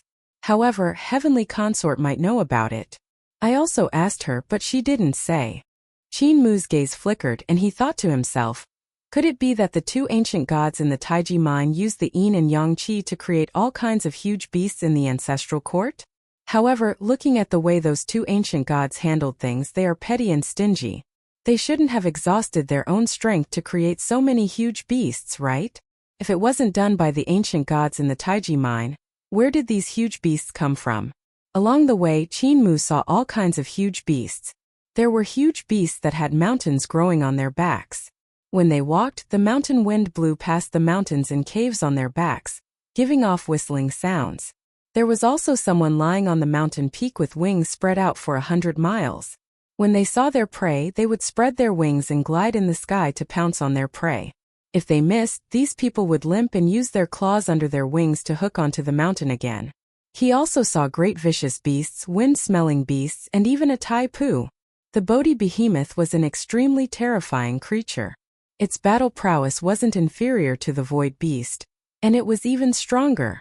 Shu Jun, one of the 3 primordial kings, had subdued a giant Bodhi beast. The battle power of that giant Bodhi beast wasn't inferior to that of the void mother beast. However, the Bodhi behemoth was clearly extinct. It's fine to create 1 or 2 behemoths, but to create so many behemoths, it's definitely going to take their lives. These behemoths weren't created by them. Finally, they came to the Taisher mine. Qin Mu got off the treasure carriage and walked into the mine under Xiao Hongsu's lead. The depths of this mine were filled with the aura of the Grand Primordium. It was dense and undulating, and the aura of the Grand Primordium was extremely dangerous. Qin Mu saw some gods actually transforming into existences that were like ghosts. Their bodies turned incorporeal and transparent. This was the result of being assimilated by Taisher Qi after coming into contact with it for a long time. The Tao of Taisher had a form but no substance. Because these gods had been in contact with the Qi of Taisher for a long time, they had already lost their corporeal bodies. Their corporeal bodies, primordial spirits, vital Qi, and souls no longer existed. But they weren't dead. They were formless and muddle-headed. They had no thoughts, couldn't see, couldn't hear, couldn't feel, and were living a life worse than death. These gods stood in the mine, and they would occasionally float and pass through the mountain. The strangeness here was extremely terrifying. Even with the heavenly consort's treasure of a celestial venerable suppressing this place, it can't completely suppress the strangeness of this mine. Xiao Hongsu sighed and said, "The strangeness of this place is extremely powerful. I've been ordered to guard this place, and my heart often palpitates. I feel that there's a risk of being assimilated by the mine, so I have to leave the mine from time to consolidate my cultivation outside." Qin Mu was full of sympathy and said, "If you have time, Xiao, come over to my place more often. My place isn't as dangerous as this place." At this moment, Heavenly Lady Yan's voice rang out, and she said with a smile, "If Hongsu went to your place, she wouldn't even know how she died. Even though this mine is dangerous, it's still a gentle place compared to yours, a safe haven." Xiao Hongsu immediately greeted her, and Heavenly Lady Yan waved her hand to dismiss her. Qin Mu walked forward and bowed. "Heavenly Consort, why aren't you carrying the white cat this time?" Heavenly Lady Yan returned the greeting and said, "I told him to find out who was the one behind this and who released the giant beast. Little Seven is the most alert. He can find what I can't find." Qin Mu's heart stirred slightly and he asked, "These huge beasts were released?" Heavenly Lady Yan nodded and invited him into her side palace hall. She chatted with him as they walked. "That's right. In that case, where did these huge beasts live in the past?" Qin Mu asked. "Some live on the back of the primordial realm, some live on the back of the 4 poles. There are some worlds like the celestial heavens, Xuandu and Yudu. Even the back of my ruins of End has some powerful behemoths living there." Heavenly Lady Yan smiled ambiguously. "Celestial Venerable Mu, you post-celestial lifeforms and half-gods often say that we ancient gods are savage, but you don't know that we are the ones maintaining the order of the world. Before we seal the ancestral court, we moved these huge beasts to the back of these worlds, allowing them to reproduce. What about you post-celestial lifeforms and half-gods?" She revealed a look of ridicule. "We were overthrown by you in the name of brutality, but how many races have been wiped out by you? In terms of brutality, you are even more brutal than us ancient gods." Qin Mu smiled. "Goddess, there's no need to say more. I've seen the brutality of the ancient gods during the Dragon Han era, and I have my own judgment as to whether they are more brutal than the half-gods and the lifeforms after the beginning. To you the ancient gods aren't cruel, but to us, if the ancient gods don't die, we won't have a way out." Heavenly Lady Yan remembered that he had been to the Dragon Han era more than once, so she didn't say anything more. She invited him to take a seat and asked, "How much of Hauer's blood essence did you get?" Celestial Venerable Hao has 35 celestial palaces, and he claims that he has 28. Qin Mu sat down and gently waved his hand in front of him. Drops of blood floated in front of them. The drops of Celestial Venerable's blood were sparkling and translucent, giving off a gorgeous luster. They were like the purest rubies. Heavenly Lady Yan's heart pounded violently. There were a total of 35 drops of Celestial Venerable's blood that Qin Mu had displayed. 35 drops of Celestial Venerable's blood represented Celestial Venerable, House 35 Celestial Palaces. I have a huge business to discuss with Empress. Qin Mu waved his sleeves, and the 35 drops of Celestial Venerable's blood vanished. He smiled and said, "Give me 50% of the output of your mine. I'll give Celestial Venerable House 35 drops of Celestial Venerable's blood to you, so you can understand Celestial Venerable House techniques and divine arts. How about this deal?" Heavenly Lady Yan's gaze flickered, and she smiled. "Celestial Venerable Mu, you are right in front of me. If I want to take you by force, can you resist me?" She slowly stood up and no longer had the coquettish manner of a heavenly consort. Instead, she had the bearing of a ruler descending upon the world, and a confident smile appeared on her face. "I can kill you thousands of times with a flick of my finger. I can even completely obliterate your soul and erase all traces of your existence in this world," she said with a smile. "Your so-called 10,000 calamity indestructible great wizard title is nothing in my eyes. In this world only I can break your divine art, not even the Grand Emperor. In this world the only one who can eat you steadily is me. Hand over Howard's divine blood and I'll spare your life." Qin Mu laughed loudly, and his laughter reverberated around the palace hall. Heavenly Lady Yan frowned slightly but looked at him silently. Qin Mu laughed for a long time, but Heavenly Lady Yan didn't say anything. He couldn't laugh anymore and could only stop. "Heavenly Lady, why don't you ask me why I'm laughing? In order to save your life, you said it yourself. Why do you need me to ask?" Heavenly Lady Yan said indifferently. Qin Mu praised, "Goddess is truly marvelous. If I were Celestial Emperor Tai Chu, I would also marry you and make you Celestial Empress." Heavenly Lady Yan frowned slightly. Qin Mu said, "Goddess, as a god born in the ruins of End, you naturally have the ability to destroy everything. You can even easily destroy your soul and the black soul sand no longer exist. However, wouldn't I be more useful to you if I'm alive?" Heavenly Lady Yan raised her eyebrows. Qin Mu said, "Even though Goddess has already gotten rid of your identity as an ancient god, you are still an ancient god. At the very least, in the eyes of Celestial Venerable Hao, God Emperor Lang Xian, and the rest, you are still an ancient god. They will never be loyal to you. If you kill me, you will be one of their opponents. Goddess can actually bet on both sides." Heavenly Lady Yan's gaze flickered. "Bet on both sides?" Qin Mu nodded. "Among the 10 Celestial Venerables, only 7 of them who wanted to kill me, but there were 3 Celestial Venerables who protected me. In other words, the 7 Celestial Venerables were one side, while the remaining 3 Celestial Venerables and the ancient gods were one side. Goddess only placed her bet among the 7 Celestial Venerables. What if the one who won in the end wasn't the 7 Celestial Venerables but the ancient gods? What would you do then?" Heavenly Lady Yan shook her head. "You're wrong. The ancient gods can't win. The era that belonged to the ancient gods is already over. There's only one possibility for the winner, and that is the 10 Celestial Venerables. Can Empress really confirm that the winner is definitely the 7 Celestial Venerables?" Qin Mu said, "Heaven Duke Earth Count, how powerful are they? Including the 3 Celestial Venerables of the 10 Celestial Venerables, there are 5 Celestial Venerables. Other than these 5 Celestial Venerables, there are also Founding Emperor and Lenghua, who are also at the Celestial Venerable level. These are the 7 Celestial Venerables. However, they aren't the only ones. Celestial Venerable Yu, Celestial Venerable Ling, and these are the 9 Celestial Venerables. Besides the 9 Celestial Venerables, there are also the 4 deities of the ancient gods. On the other side, there are only 7 Celestial Venerables. It will be difficult to win, right?" Heavenly Lady Yan frowned slightly. Qin Mu continued, "If Heavenly Consort only placed one bet, what if she really loses in the future? How can the ancient gods tolerate you? If you kill me, how can these 9 Celestial Venerable existences tolerate you?" Heavenly Lady Yan smiled and said, "Celestial Venerable Yu is already crippled, Celestial Venerable Ling is dead, and Heaven Duke and Earth Count are trapped in their own great Tao. Founding Emperor and Lenghua are no match for the 10 Celestial Venerables. Celestial Venerable Mu, you don't know how powerful the 10 Celestial Venerables are. You have no chance of winning." Qin Mu nodded and said, "What if Celestial Venerable Yu is included?"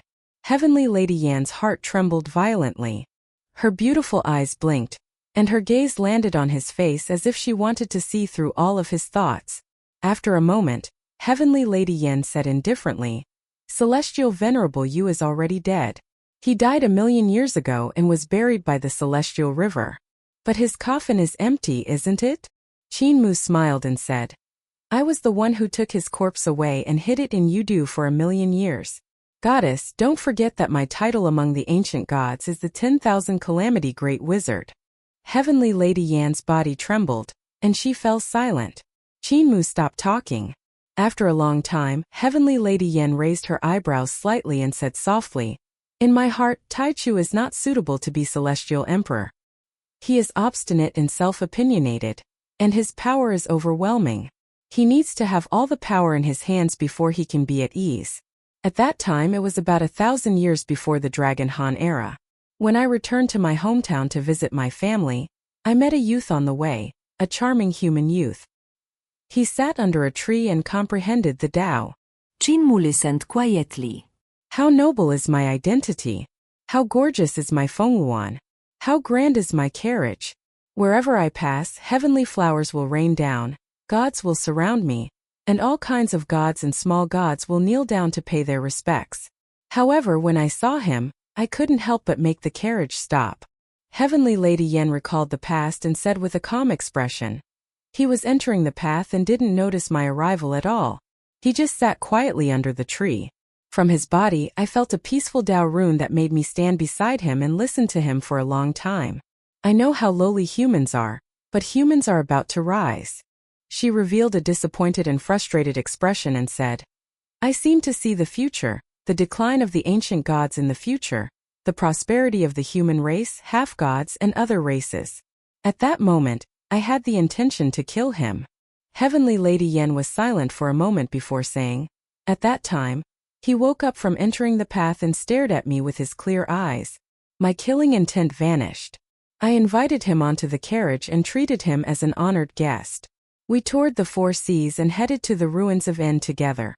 Later on, he comprehended the spirit embryo divine treasure and opened up an era. I saw his breadth of mind and spirit, and felt that he was more suitable to be Celestial Emperor." Qin could hear admiration from her tone, admiration and adoration. He couldn't help feeling weird. He didn't expect Celestial Venerable Yu to have such a past. Heavenly Lady Yen said, "After he died, I wanted to take out his corpse and bury him forever in the lotus of the ruins of En so that he would never decay. However, his coffin was empty. I took it," Qin said with a smile. Heavenly Lady Yen was silent for a moment. She quickly regained the state of mind that a Celestial Venerable should have, and she no longer felt emotional. "Using Hauer's blood in exchange for 50% of the mind's output?" Qin nodded. Heavenly Lady Yen said indifferently, "I still want my corporeal body and the little slut's corporeal body back." Qin rejected her flatly and shook his head. "Goddess, you are too greedy.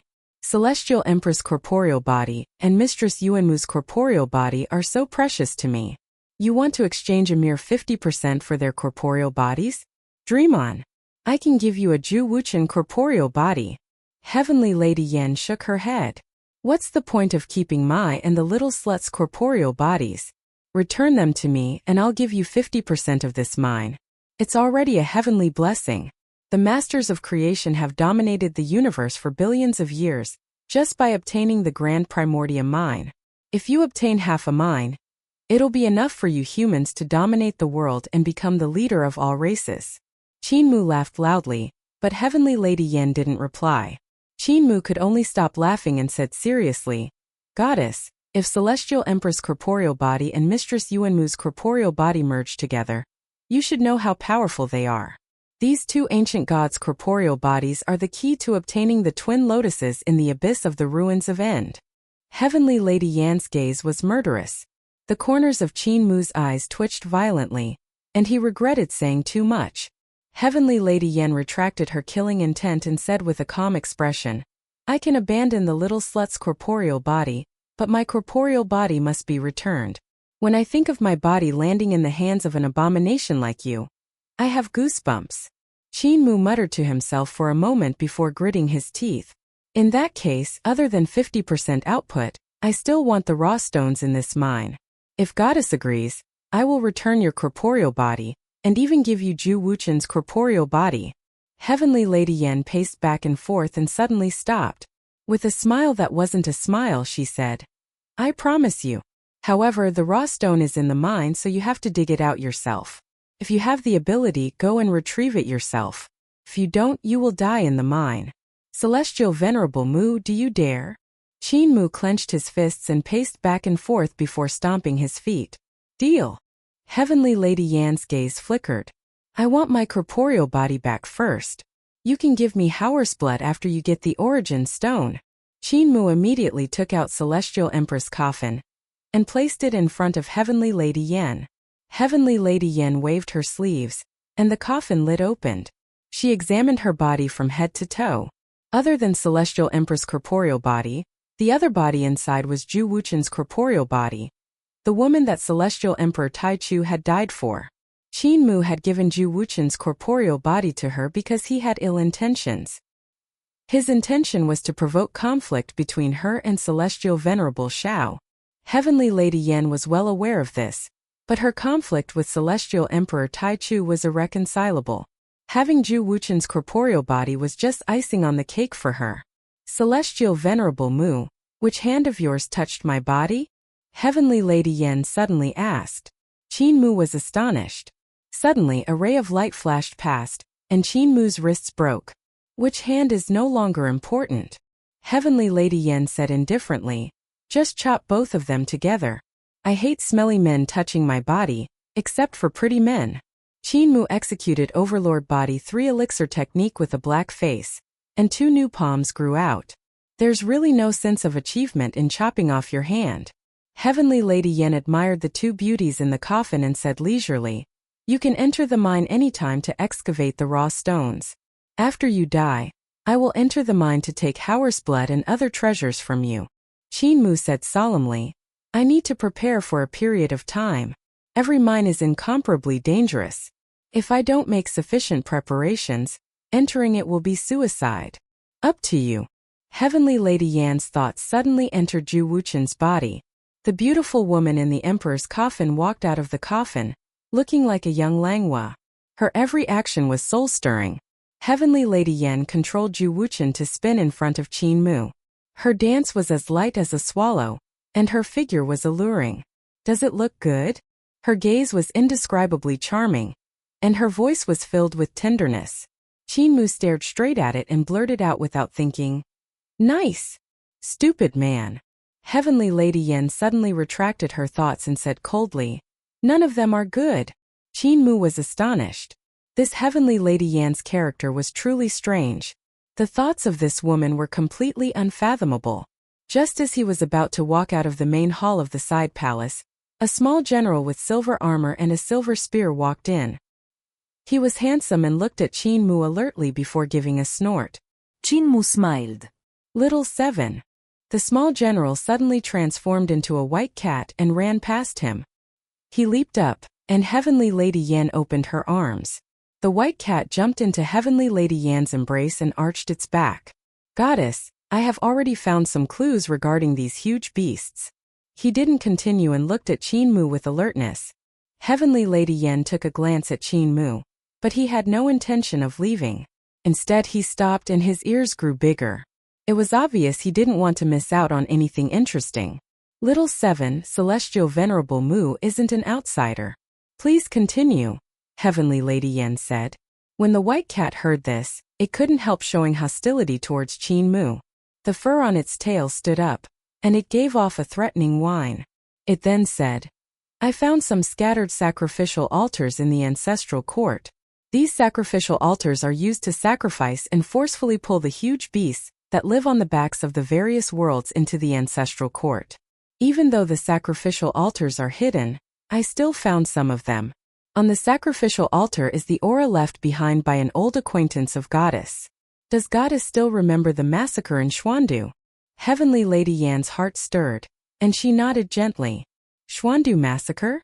Qin Mu's interest grew and he asked curiously, what is the Xuandu massacre? The white cat rolled its eyes at him, not planning to tell him. Heavenly Lady Yan said, The tragedy in Xuandu happened 6 years ago. 6 years ago, Mother Earth massacred Xuandu and killed countless gods and devils that resided on Heaven Duke's body. She even destroyed countless god cities of all sizes. Great Sun Sovereign was also severely injured by Mother Earth and almost couldn't escape. Ancestral God King was furious and flew into a rage. He wanted to kill his father at that time, but of course he only said it and didn't really make a move. Qin Mu stared with his eyes wide open. There was actually such a thing? He actually missed such an interesting thing. The Xuandu massacre was done by Mother Earth. Ancestral God King originally planned to use 200 years to complete Heaven Duke's Great Tao, but there are still 180 years left. He can't wait that long. Heavenly Lady Yen said, "Little Seven, in that case Mother Earth has infiltrated this place? She's still alive." The White Cat said, "It's Mother Earth. I smelled her scent on those sacrificial altars. Even though her abilities aren't at the peak, she's still very strong. I wanted to track her, but I didn't dare to go too close for fear of being detected by her. So I came back to report this matter to Goddess." "You were right not to continue tracking him," Heavenly Lady Yen said. "You didn't see the scene of the massacre in Xuandu. If you did, you wouldn't dare to go near her again. Xuandu is very big, not inferior to Yudu. Countless rays of light formed Heaven Duke's body, and on his body, there are countless nightless divine cities. Countless gods live there. Those gods died in a day." Her expression was calm as she said, "I went to see the miserable state there. All the gods had become dried corpses, and their chi and blood had been sucked out. Their primordial spirits had withered without any vitality. Only Great Sun Sovereign was fast and escaped. The evil Mother Earth is very terrifying." Qin Mu couldn't help shuddering. Heavenly Lady Yen said, "Mother Earth has already embarked on a path of evil. She came to the ancestral court with great plans. Back then, as Mother Earth, she was the controller of those huge beasts. Now that she has summoned those huge beasts, her goal is probably to recreate the glory of the past here. However," she shook her head, "times are different now. The era that belongs to her has long passed. Celestial Venerable Mu, you've heard enough. Aren't you going to leave and prepare?" Qin Mu bade farewell and walked out of the side palace.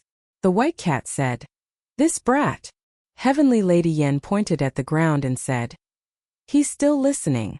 The White Cat immediately shut its mouth and saw a pair of hands on the ground.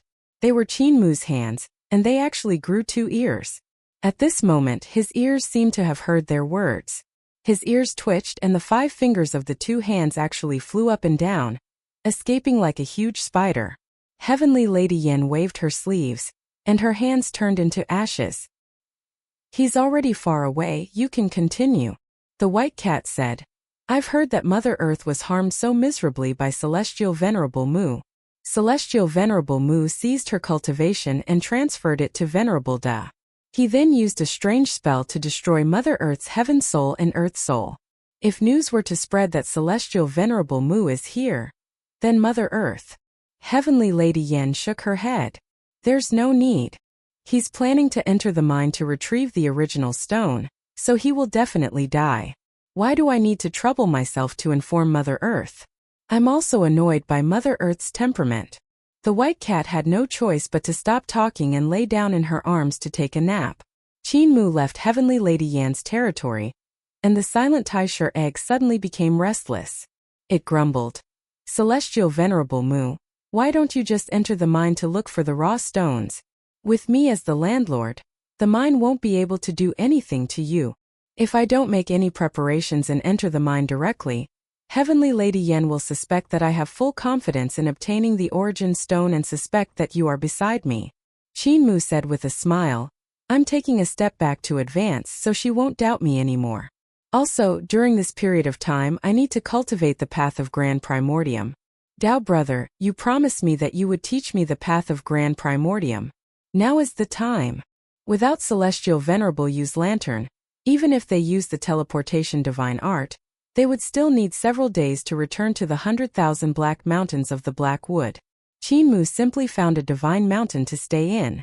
In the egg, Taisher taught him the Taisher Dao that he had comprehended. Without fully absorbing the power of the Taisher mineral vein, even my understanding of my own great Dao is incomplete. I'm a god born from the Tao of Taishe, but I'm not from the Tao of the Taishe. Only by completely absorbing the power of the Taishe's mineral vein and achieving true transcendence can I be considered a true Taishe. Otherwise, I would be no different from other ancient gods. Even so, the Taishe Tao comprehended by the egg wasn't something that Qin Mu could match up to. Just the runes of the Taishe Tao alone couldn't be sorted out by Qin Mu. He used the unchanging divine art runes to comprehend the Taishe runes, which only took up 1/3 of the true Taishe runes. There were also many mistakes. Only after being taught by Taishe in the egg could he correct these mistakes. The Tao of Taishe was extremely profound and difficult to comprehend.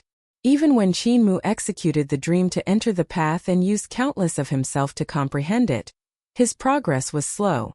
Entering the path in the dream and transforming into countless dream worlds in the dream world. In the dream world, there were countless Qin Mus using their own intelligence to comprehend difficult problems. This was Qin Mu's method that had always been successful.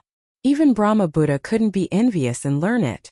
However, he encountered a problem when comprehending the Tao of Taishe. The most terrifying thing about comprehending the Tao of Taishe was the void transformation. If one wasn't careful enough and entered the state of Tao comprehension, they would usually transform into the state of Taishe. They had a form but no substance.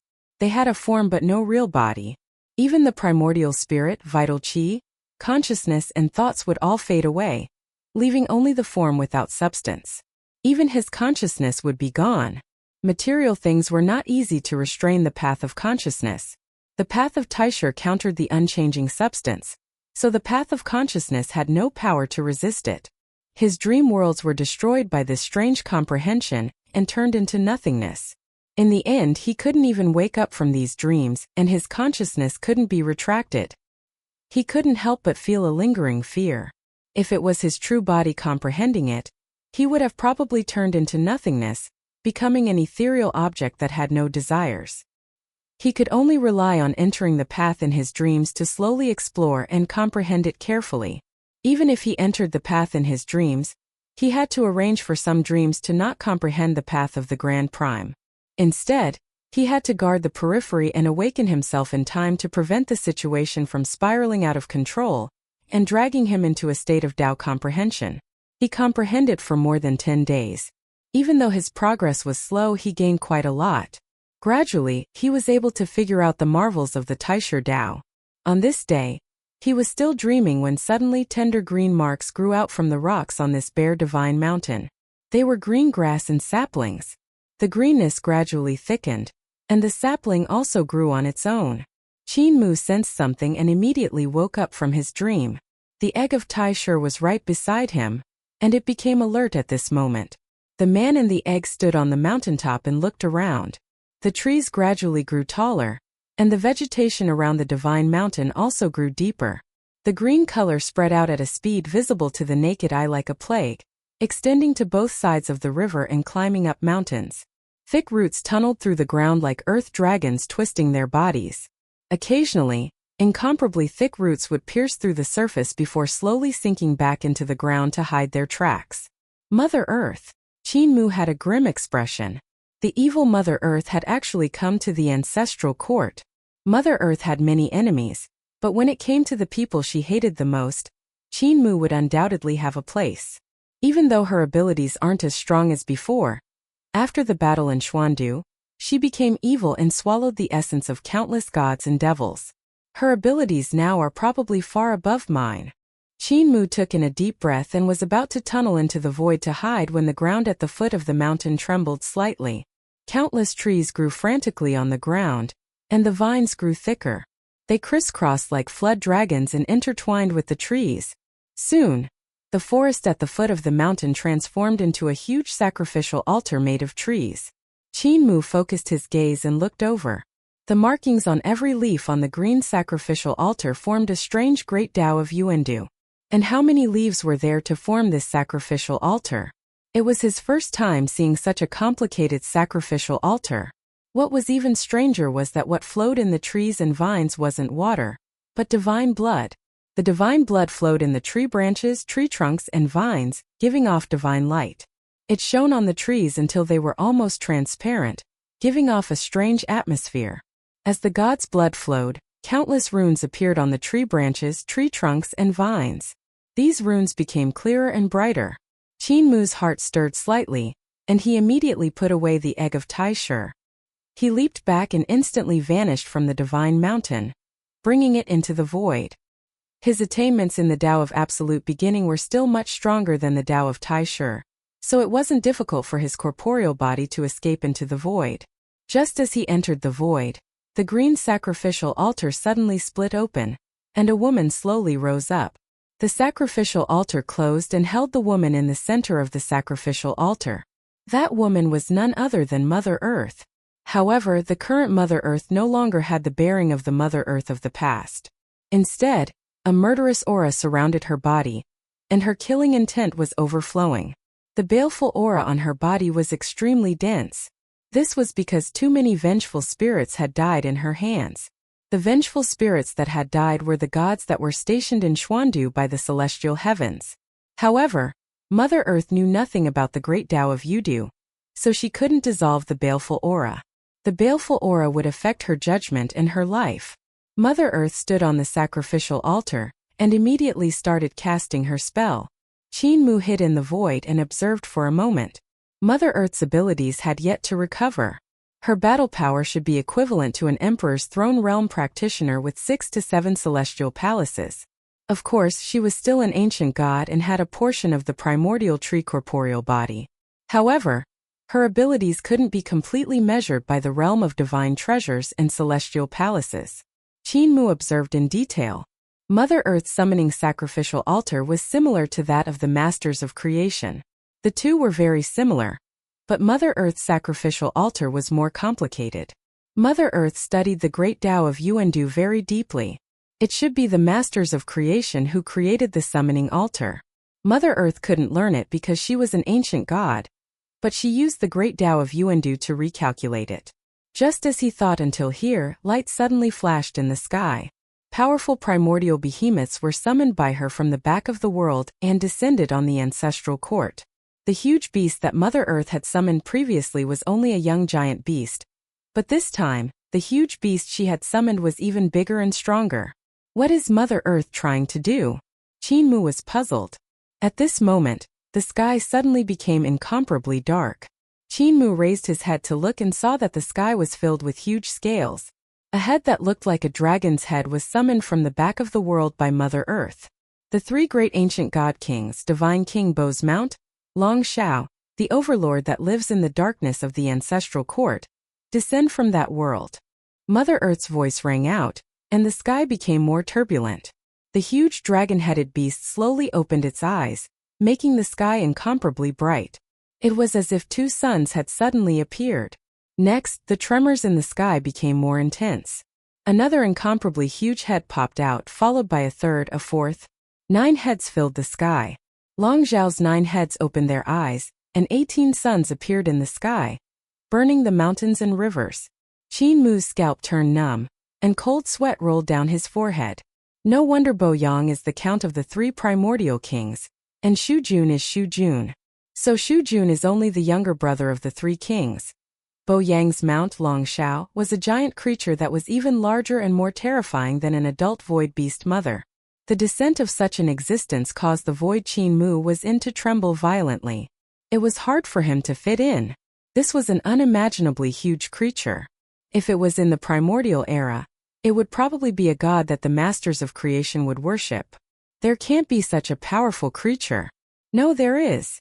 Qin Mu looked up at the dragon Shao in a daze and muttered. As long as the Masters of Creation worship the dragon Shao like the Grand Emperor, they can make a behemoth like the dragon Shao so powerful. At that moment, Divine King Shu Jun, who was far away in the Black Forest, suddenly felt something. He raised his head to look at the sky and revealed a look of astonishment. Bo Yang's mount, or rather, the guardian of the wuxia clan, Long Shao. He muttered. Isn't the grand primordial creature second only to the Grand Emperor dead? It was the behemoth that he had dreamed of during the primordial era. However, he was ranked 3rd among the 3 primordial kings, while Bo Yang was ranked 1st.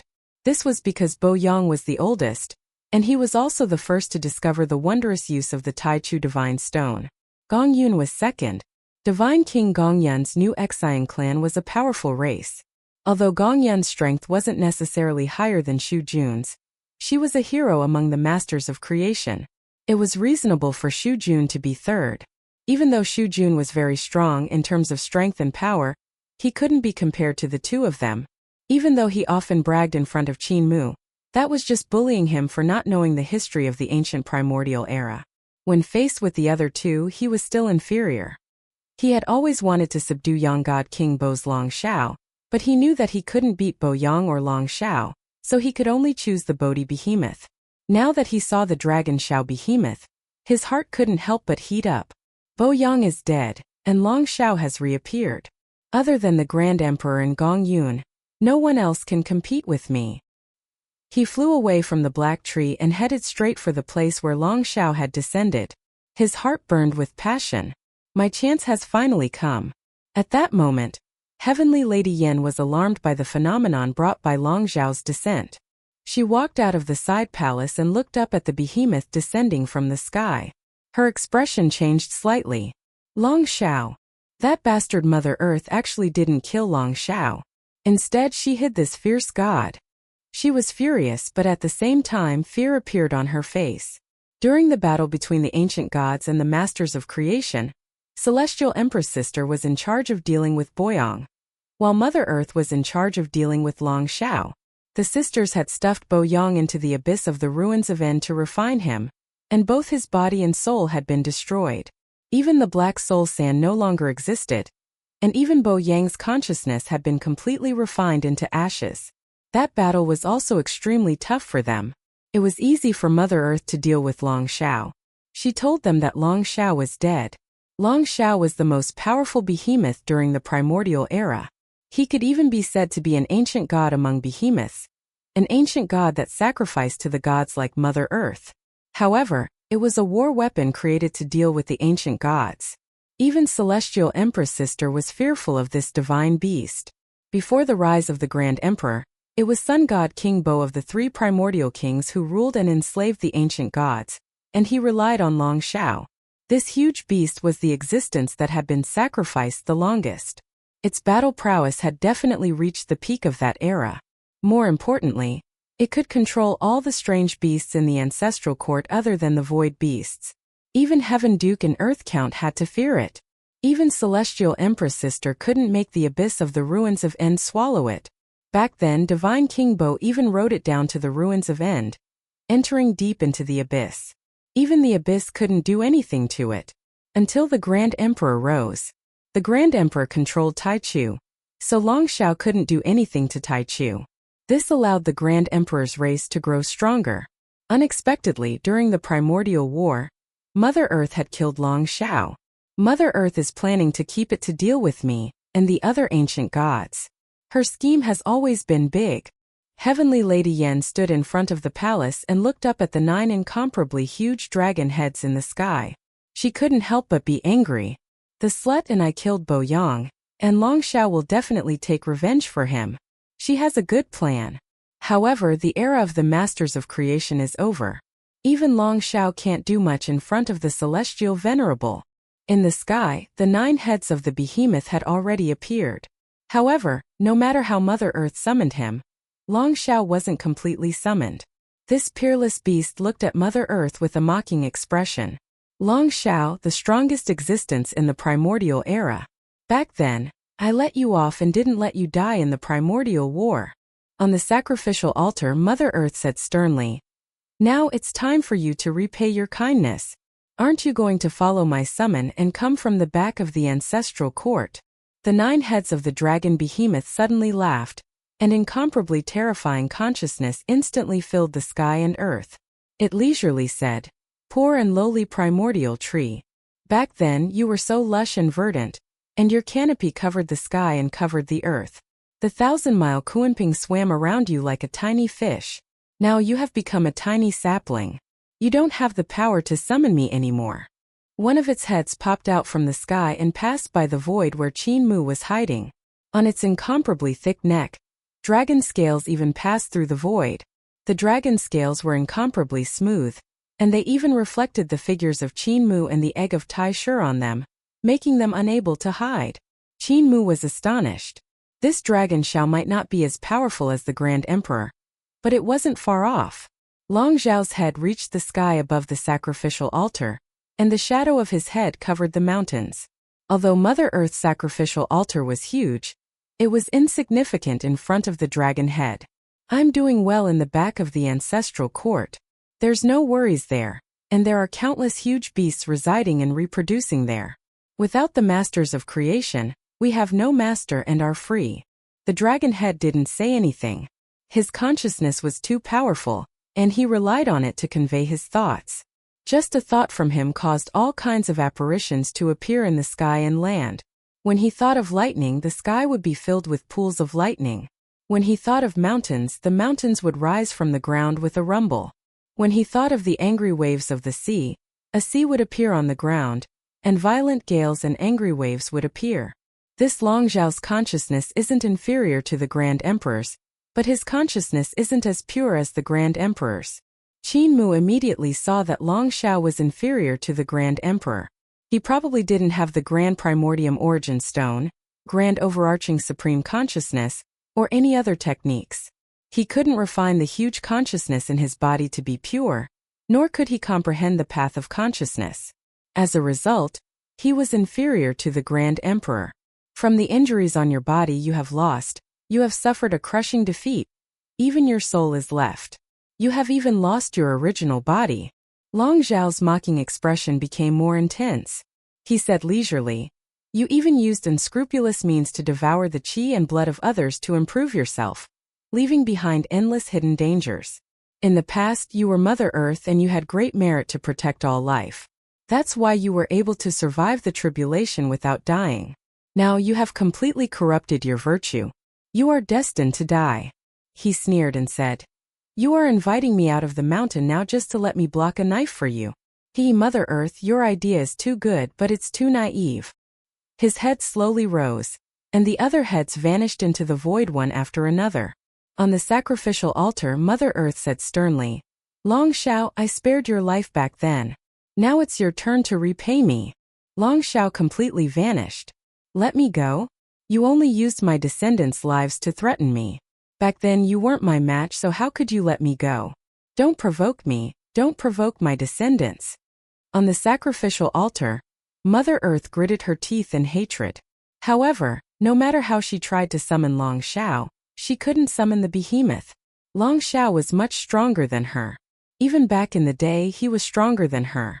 She was Mother Earth and could control the behemoths, so Grand Primordium wanted her to deal with Long Zhao. She chose not to kill Long Zhao. Instead, she hid him in some powerful behemoths in the darkness of the ancestral court, planning for her future. Mother Earth had her own ambitions. Heaven Duke and Earth Count could be transcendent. The primordial tree that she had grown up as a sacrifice to the masters of creation of the ancestral court had long been tainted with the secular aura of the masters of creation, and she wanted to fight with the Grand Primordium for the power to rule the universe in the future. However, after Taichu was created by the gods, the Dragon Han Celestial Heavens was established, and the Dragon Han era was established.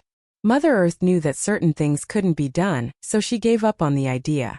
After the Battle of the High Emperor, she was surrounded by Celestial Venerable Yu, Celestial Venerable Ling, Celestial Venerable Hua, and Celestial Venerable Shao.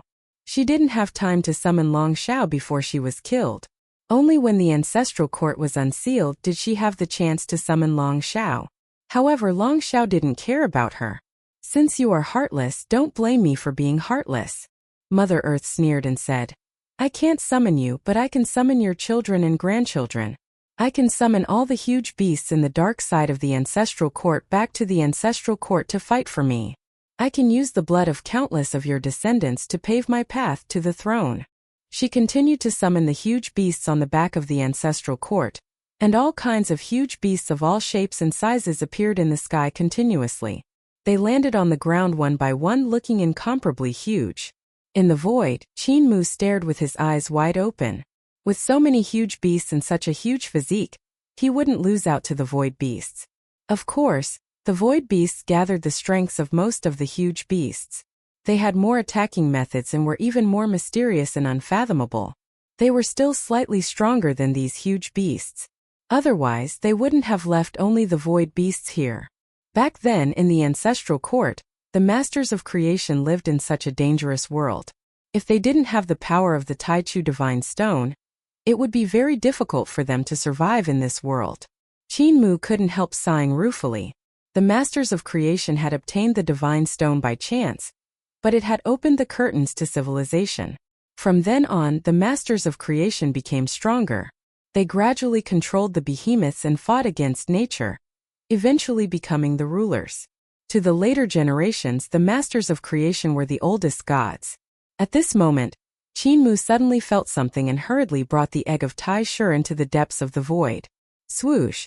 An incomparably thick root passed through his face, and the sharp roots suddenly expanded like a huge hedgehog.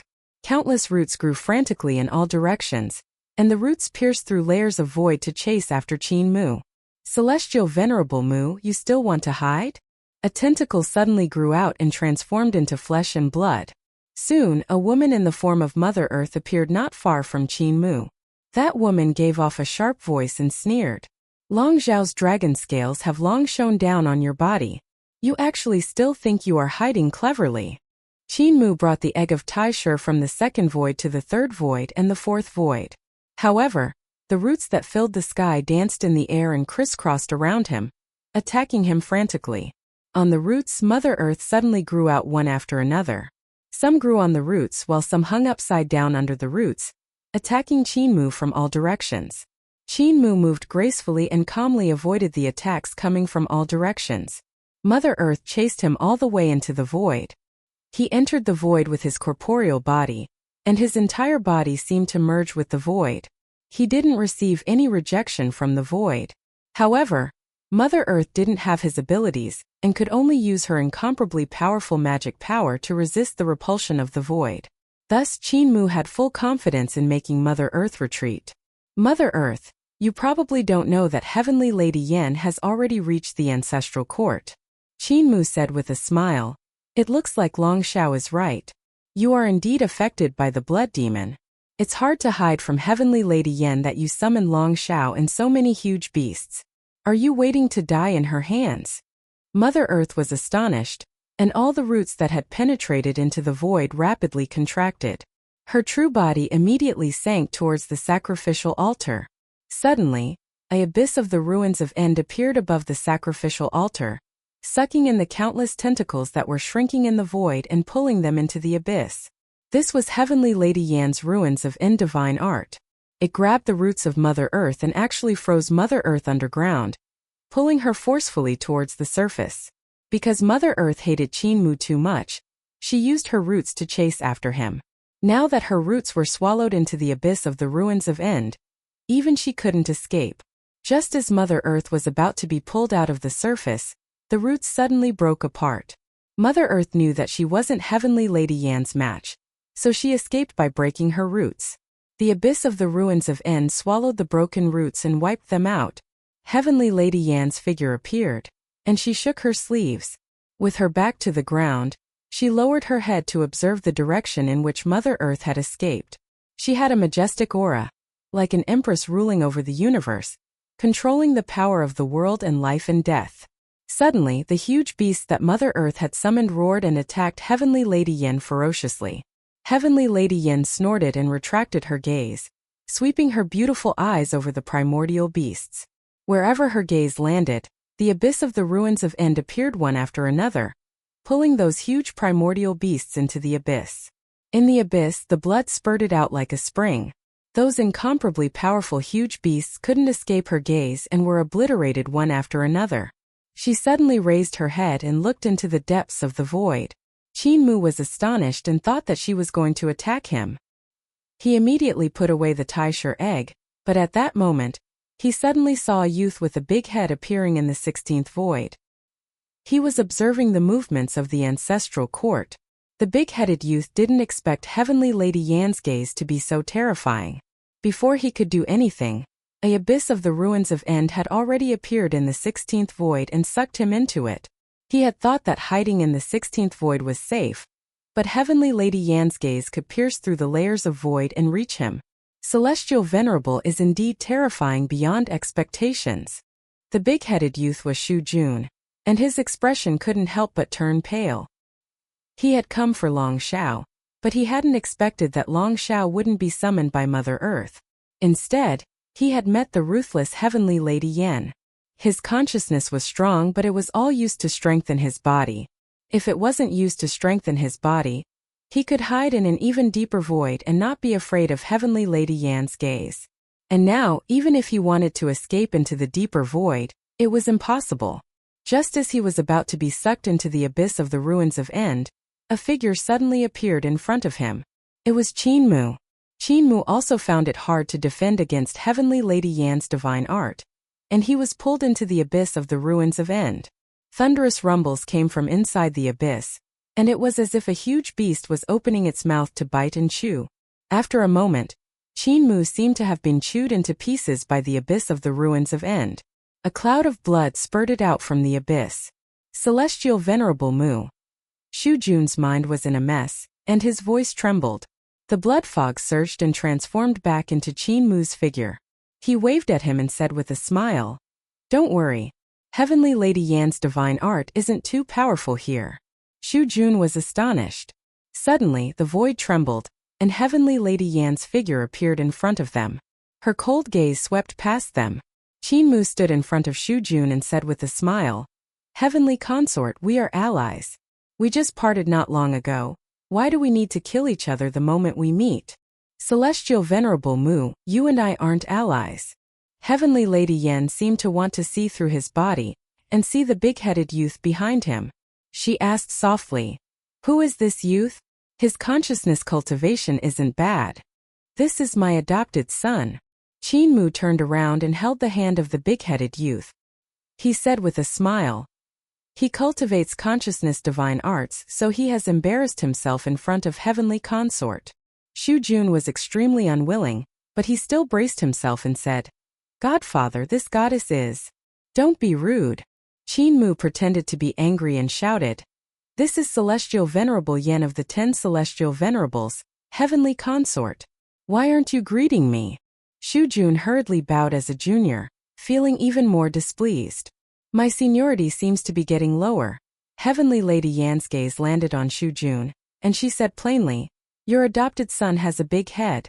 He reminds me of an old friend." Shu Jun lowered his head and didn't dare to speak. Celestial Empress had indeed seen him before, and was very familiar with him. Qin Mu said with a warm smile, "Which old friend did Heavenly Consort recall? Maybe I know him too." Heavenly Lady Yan shook her head. "He's been dead for a long time, so it's impossible for you to have seen him. Celestial Venerable Mu, your adopted son is not bad, but it's a waste to follow you. Your abilities aren't high, so you can't teach him anything. Can you give him to me?" Qin Mu laughed. "It's not impossible to give it to you." Shu Jun's heart tightened and Qin Mu continued, "However, your white cat will be jealous, and if Celestial Venerable Xiao finds out, he'll probably beat me to death." Heavenly Lady Yan snorted and was about to speak when she suddenly looked at the crack in the sky of the ancestral court. Qin Mu felt something and looked over as well. He saw a Celestial Venerable treasure carriage sailing out from the crack and heading towards a fleet of ships that were flying towards the crack. "Ancestral God King has arrived." Heavenly Lady Yan said with a smile that wasn't quite a smile. "In the past few years, void beasts have frequently formed groups to attack the treasured ships transporting the treasure vaults and loot the treasures mined from our respective mines. Looks like Ancestral God King is planning to find out the mastermind." Qin Mu's heart jumped, and he remembered the scene of the dragon Qilin riding the void beast mother out on patrol. He instantly understood what the dragon Qilin had been doing for the past few years. The 10 Celestial Venerables had their own territories in the ancestral court. Although only the Taichu, Taisher, and Taisu mines fell into the hands of Celestial Venerable Xiao, Celestial Venerable Gong, and Heavenly Lady Yan, the other divine metal mines were no small matter. It was obvious that after the dragon Qilin took control of the void beast, he rampaged through the ancestral court. Every time the treasured ship in the territory of the 10 Celestial Venerables left the ancestral court, he would lead the void beast to loot it. This time, Ancestral God King must have set up a trap for the dragon Qilin to enter. Fatty Dragon is still not mature enough. Qinmu was secretly anxious, but his expression didn't change. To be able to control the Void Beast Mother to rob the 10 Celestial Venerables' treasured ships, it must have been done by the Grand Emperor. Goddess, the Grand Emperor is hiding among us. This person is sinister and cunning. He probably stole his own treasured ships and tried to bluff his way out. Heavenly Lady Yen said indifferently. With Ancestral God King personally taking action, we will be able to find the Grand Emperor that is hiding between us. The back of Qinmu's neck was covered in sweat. If Ancestral God King captured the Dragon Qilin, wouldn't the 10 Celestial Venerables assume that Qinmu was the mastermind? At that time, the 10 Celestial Venerables would place the title of Grand Emperor on Qinmu's head. Wouldn't it be perfectly justifiable to kill him? They could even use the excuse that the Grand Emperor had given birth to Celestial Venerable Mu and killed Qinmu to avenge him. At that time, even if he was wronged, he had no way to redress it. Suddenly, Ancestral God King's carriage didn't meet his fleet. Instead, it turned around and headed straight for the Ancestral Court.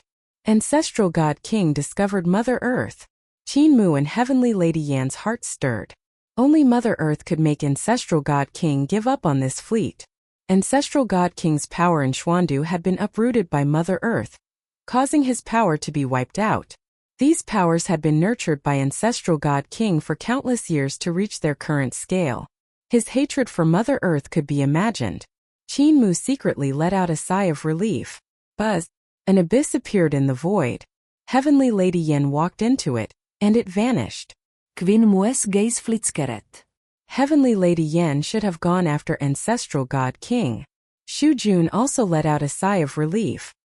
He glanced at Qinmu and said unhappily, "Godfather." Qinmu said solemnly, "Be careful, Heavenly Lady Yen hasn't gone far." Shu Jun was astonished and could only suppress his anger. "I won't die even if he takes advantage of me." "Forget it." After a moment, Qinmu's face sank and he sneered. "Brother Divine King, you are too careless. If it wasn't for me, you would have died long ago. Mother Earth was the first to die, and Heavenly Lady Yen was the next. It's fine if you aren't careful, but you almost implicated me." Shu Yun immediately smiled apologetically. "I know I'm wrong. Aren't you taking advantage of me? I even called you Godfather." Qinmu relaxed his expression and said, "There won't be a next time." Shu Jun nodded his head repeatedly and suddenly came to a realization. I wanted to criticize him, but I forgot after he interrupted me. "This bastard is getting harder to deal with." Qinmu asked, "You were also alarmed by that dragon Xiao and rushed here?" Shu Yun nodded. "That's Divine King Bo's mount. Actually, it can't be said to be a mount. Long Zhao's combat power is much stronger than Bo Yang's. He's the ancestor of all the behemoths, and he can be said to be an ancient god among the behemoths. This behemoth was the guardian of the primordial era, and even the ancient gods were afraid of him. I didn't expect him to still be alive. I was greedy. I immediately rushed over when I saw him to see if I could subdue him." Qinmu shook his head. "Subdue him? Even the Grand Emperor might not be able to do it. With your current attainments in consciousness, you still can't subdue him." Shu Yun sighed. He was reluctant to part with Long Xiao. However, the appearance of Long Xiao has alerted me. I don't know what's hidden behind these worlds. If Mother Earth summons the huge beasts in the dark, she will probably start a bloody battle in the Ancestral Court. She will borrow the power of these huge beasts to destroy the territories of the 10 Celestial Venerables and seize the treasures that the 10 Celestial Venerables used to suppress fate. When Qinmu said this, he shuddered.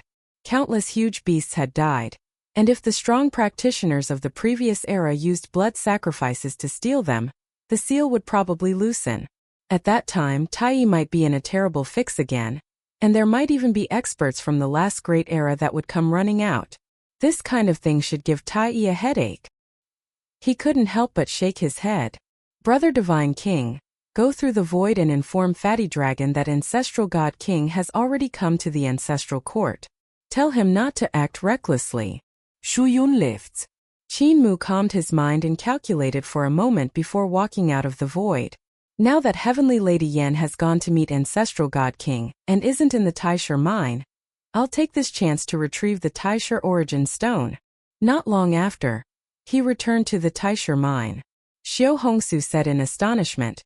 In just a few days, Celestial Venerable has full confidence in resisting the strangeness of the mine? Qin Mu shook his head and sighed. I'm not confident at all. However, I still have to give it a try, or else I won't die in peace. Xiao Hongsu smiled and said, Celestial Venerable, you don't have to be so pessimistic. If you can't enter, just come back. She sent Qin Mu to the mine and said, even though this mine doesn't look big, it's actually very big and very dangerous. Celestial Venerable, be careful. The treasures in the mine are psychic, especially the divine stones here. They have a form but no substance and often roam around, so it's not easy to find them. The raw stones are even more elusive. I've been ordered to guard this place and have seen the raw stones 3 times, but they always escape. Qin Mu gave his thanks and Xiao Hongsu retreated. Qin Mu walked into the depths of the mine and saw a pure white fog in front of him. In the fog there were a few human figures standing there. They had a form but no substance. They should be miners who were mining divine stones and had been assimilated by the mine. Qin Mu walked forward and saw human figures standing in the fog with their mouths open, shouting at him silently. Qin Mu didn't mind and continued to move forward. He suddenly stopped when he passed through a patch of fog and said with a smile, Little Seven, you also came? Are you sending me into the mine? Behind him, a white cat walked over silently and appeared behind him. That white cat was the cat that Heavenly Lady Yan often carried in her arms. With light and silent footsteps, she walked to the front of Qin Mu with her tail raised. Without turning her head, she said, Celestial Venerable Mu, let me guide you. Please come in. Qin Mu smiled and followed him. The white cat, Little Seven, walked forward unhurriedly and said indifferently, This mine is abnormally dangerous. Even if an Emperor's Throne Realm cultivator enters this place, they won't be able to last long. The people who came here to mine are all strong practitioners among gods. However, because they have entered this place for too long, they have been assimilated by the mine. Qin Mu heard the sound of mining and focused his gaze. He saw a god mining divine stones on the mountain wall. Around the divine stone, there were all kinds of strange runes. On both sides of the mountain wall, there were mirrors that shone on the divine stone on the stone wall, as if they were afraid that the divine stone would escape. That god held a pickaxe and every pickaxe was knocked on, giving off clanging sounds. Qin Mu looked at it for a moment and saw that every time the god knocked, his body would fade a little. However, he didn't seem to notice and continued to try to dig out this divine stone. Little Seven, the white cat, turned his head back, and Qin Mu followed after him. He saw some more gods and miners. They were also like walking corpses, digging their own divine mines. The stone walls in front of everyone were covered with all kinds of strange runes. Beside them were 2 mirrors that shone on the divine stones on the stone walls. They buried their heads in their work, waving their pickaxes in a dull manner as they knocked. Suddenly, someone cried tears of joy as he held a divine stone in his hands. He choked on his tears and said, I picked it. I picked a divine stone. This is my 3rd divine stone. I can finally go home. Whoosh! A pickaxe rose from his back and stabbed into his head, piercing through his skull. That god instantly died an unnatural death. The one who had ambushed him was also a divine miner. After killing that person, he immediately grabbed the grand prime divine stone that had fallen to the ground and chuckled. I should be the one returning home. I've had enough of the life here. He was overjoyed and sprinted out of the mine frantically shouting, Supervisor, supervisors! I dug up a divine stone. The other mining gods didn't seem to notice it, and continued to knock on the stone walls numbly. Qin Mu frowned. Heavenly Concubine still has the virtue of taking care of all living things and the heart of pity. These miners are all prisoners of death in the great prison of the celestial heavens. The white cat, Little Seven, said, They have committed a capital offense, but Goddess has allowed them. As long as they mine 3 divine mines, they will be exempted from their crimes and be allowed to return home in glory. Qin Mu examined the mining gods in the smog and said, Their cultivation probably can't support 3 divine stones. Little Seven, the white cat, took a glance at the miners of the gods and revealed a look of disdain. 3 divine stones? To be able to collect 1 divine stone without being assimilated, one is already an expert of the God execution stage realm. To collect 3 divine stones without dying, one would at least need to be at the Jade Capital realm. Even strong practitioners of the numinous sky realm would have their bodies fade into the void after collecting 3 divine stones. After they leave, they would also be a useless god. Chinmu smiled ambiguously. Can they really go out? Little Seven sneered and said, Goddess is a woman of her word. Why would she lie to them? However, so far no one has left the mine alive. That person might be the first. They continued to go deeper, and there were sounds of mining in the depths of the mine. The gods in the depths were there to excavate the raw stones, and Chinmu saw shackles and chains hanging on the feet of these miners. They dragged long chains as they walked through the mine and raised mirrors. The light from the mirrors dispelled the fog and shone on the mountain walls. If the divine stone was shone on by the mirror light, these miners in ragged clothes would drag their shackles and make rattling sounds as they hurriedly ran over. They bit the tip of their tongues and used their blood to draw runes on the stone walls around the divine stone to trap it, preventing it from escaping. The grand primordium divine stone had a wonderful aspect that had a form but no substance. It was different from other divine stones. This kind of divine stone had no substance, so it could travel around. There was no need for runes to trap it or for mirrors to shine on it. There was no way to dig out this kind of divine stone. They were in charge of searching for divine stones. These people aren't death row prisoners in the great prison, they are death row prisoners in the heavenly prison. They have made more mistakes and have greater sins. The white cat Little Seven said. Their cultivation is also higher. They need to find 100 divine stones before they can leave. Chinmu looked at the people running around and asked, Has anyone left here alive? The white cat shook its head. This is where the peculiarity of this mine lies. Finding divine mines and mining divine stones seems to be cursed by this mine. The more you find, the more you dig out, and the faster you assimilate. Look at that one over there. Chinmu looked over and saw an old and stooped god that was about to fade into the void. However, he was still dragging the chains and raising the mirror to search around. He's a strong practitioner of the numinous sky realm, the ruler of the Bata heaven. Because he resisted the celestial heavens, he was sentenced to death and thrown into the heavenly prison to suffer. He only found 62 divine stones, and just by trapping them, he was almost dead. The white cat revealed a strange smile. The most crucial point is that he doesn't know he's going to die soon. This is the marvel of the mining area. Let these guys do all they can to help Goddess even at the brink of death. He said with a smile, These are merely divine stones. If we find them and only find them instead of trapping them, we can instantly fade into the void. Do you know why Xiao Hongsu didn't dare to come here? Chinmu shook his head. She has seen the origin stone 3 times. The white cat said with a smile. The first time she almost died after taking a look. She escaped in a panic and didn't dare to try to fix that piece of raw stone. The second time, she made sufficient preparations and went deep into the mine again. However, it was the same as the first time. When she saw the raw stone, she knew that her preparations were completely useless, so she could only run for her life again. The third time, she requested a treasure from Goddess before she dared to enter. Chinmu asked curiously. And then? The white cat let out a giggle that was very strange. Celestial Venerable Mu, don't you know? You always have a biggest weakness, and that is you are too curious. This weakness can sometimes give you many fortuitous encounters, but it can also make you die miserably. Chinmu nodded his head and said, There was once someone who told me that my curiosity would kill me. However, if a person doesn't have curiosity, they won't improve. If a race doesn't have a good heart, they won't improve. Therefore, I have my own choices as to whether it's beneficial or detrimental. The white cat said. She entered this place for the 3rd time and found that origin stone.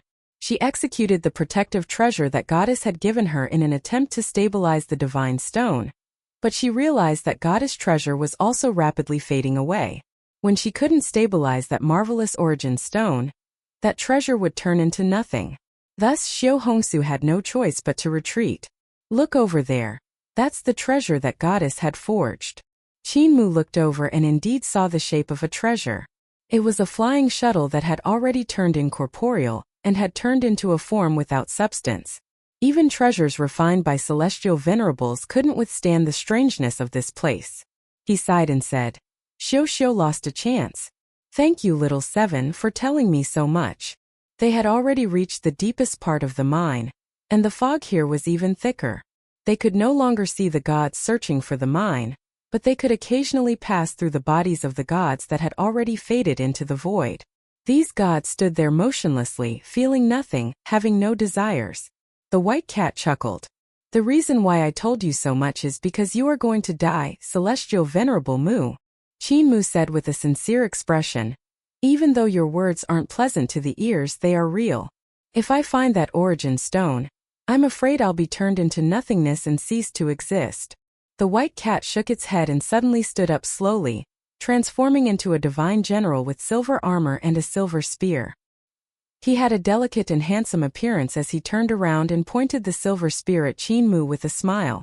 That's not what I meant. What's the fun in letting you die in the hands of Origin Stone? My goal is to get rid of you personally. He said indifferently. You once tricked me, making me think that I had obtained the eye in the heart of your brows and the eggshell of Celestial Emperor. I was fought over by the 6 Celestial Venerables and almost lost my life. It's never too late to take revenge. I want to take revenge personally. His eyes revealed a glint of hatred as he said coldly. Furthermore, you are too close to Goddess. Goddess is mine. You want to take her away from me just because you are handsome, so you can only die. I'm handsome. Qin Mu was overjoyed, and he couldn't help touching his face. He had almost lost his confidence from Heavenly Lady Yan's blow, and now the words of the white cat Little Seven had filled him with confidence. He was indeed pleased to be praised by a handsome man like Little Seven. The silver-armored general was furious. Celestial Venerable Mu, don't think you can do whatever you want just because you're pretty and manly. Qin Mu was even more pleased with himself. Even though you are also very beautiful, you are too charming and feminine. You indeed lack some manly spirit compared to me. Little Seven, with your words I can spare your life. The silver-armored general was unable to restrain his anger. The celestial palace behind him bloomed, and his primordial spirit stood in front of the numinous sky hall in the celestial palace. His primordial spirit was also a white cat with a cat head and a human body. He was handsome and charming. He had once fought Yenner without losing, and his abilities were extremely brilliant. He stabbed out with his spear, and the white cat primordial spirit that was standing in front of numinous sky hall also stabbed out with his spear. The 2 spear shadows merged together, and the power contained in the spear was terrifying. However, this strike didn't have any fluctuations in power. Qin Mu exclaimed softly. The divine art of Founding Emperor Era? You are a cat demon of Founding Emperor Era. He raised his palm, and the silver-armored general stabbed his palm with a clink. The instant the tip of the spear collided with his palm, his divine treasure realm suddenly exploded. Buzz! The power of the divine treasure realm expanded outward, and the small silver-armored general was blown back. His body vanished into the fog in the mine. Qin Mu retracted his palm and looked down at it. His palm was pierced by the silver-armored general. The divine arts of Founding Emperor Era had an extremely obvious characteristic. Compared to other eras, the Founding Emperor Era had the spirit of a craftsman and sought perfection. The divine arts of this era usually tried to be small and beautiful, compressing the power of the divine arts to the extreme. Before hitting the opponent, the power wouldn't leak out and the power wouldn't explode. By concentrating the power of the divine art to a high degree, and shrinking the area when the divine art burst forth, the divine art would have an even stronger attack power. In reality, Founding Emperor Qin Ye's sword skill was the same. This was the reason why he could use Carefree Sword to pierce through Celestial Venerable Hu's corporeal body and Celestial Venerable Hao's palm. This was also the reason why Qin Mu's palm was pierced by the silver spear of the silver-armored general. Qin Mu had also learned the paths, skills, and divine arts of Founding Emperor Era, but it was still hard for him to completely restrain his power. If one wasn't from that era, it would be hard to understand the spirit of craftsman that the people of Founding Emperor Era strived for perfection. There was only one possibility for a small general of the Yin family to be able to do this, And that was that he was a strong practitioner of the demon race from founding emperor era. The voice of the white cat, little 7, came from the fog, and it was erratic. Sometimes it came from behind Qinmu, sometimes it came from the top left, and sometimes it appeared under Qinmu's feet, making it impossible for people to catch his location. You can fool the heavenly Lady Yan, but you can't fool me. Even though I don't know why you are so confident and think you can enter the mine to take the raw stone, from what I know about you, you definitely have the confidence to take it. He was an incomparably nimble spirit cat that relied on the strangeness of the Taisher mine to hide his tracks. He sneered and said, "Goddess doesn't understand you and thinks you will die in the mine, but I'm different. I know you too well." Qinmu didn't mind and continued to walk forward. The voice of the white cat, little 7, was still drifting back and forth as though he was chattering nonstop beside his ear.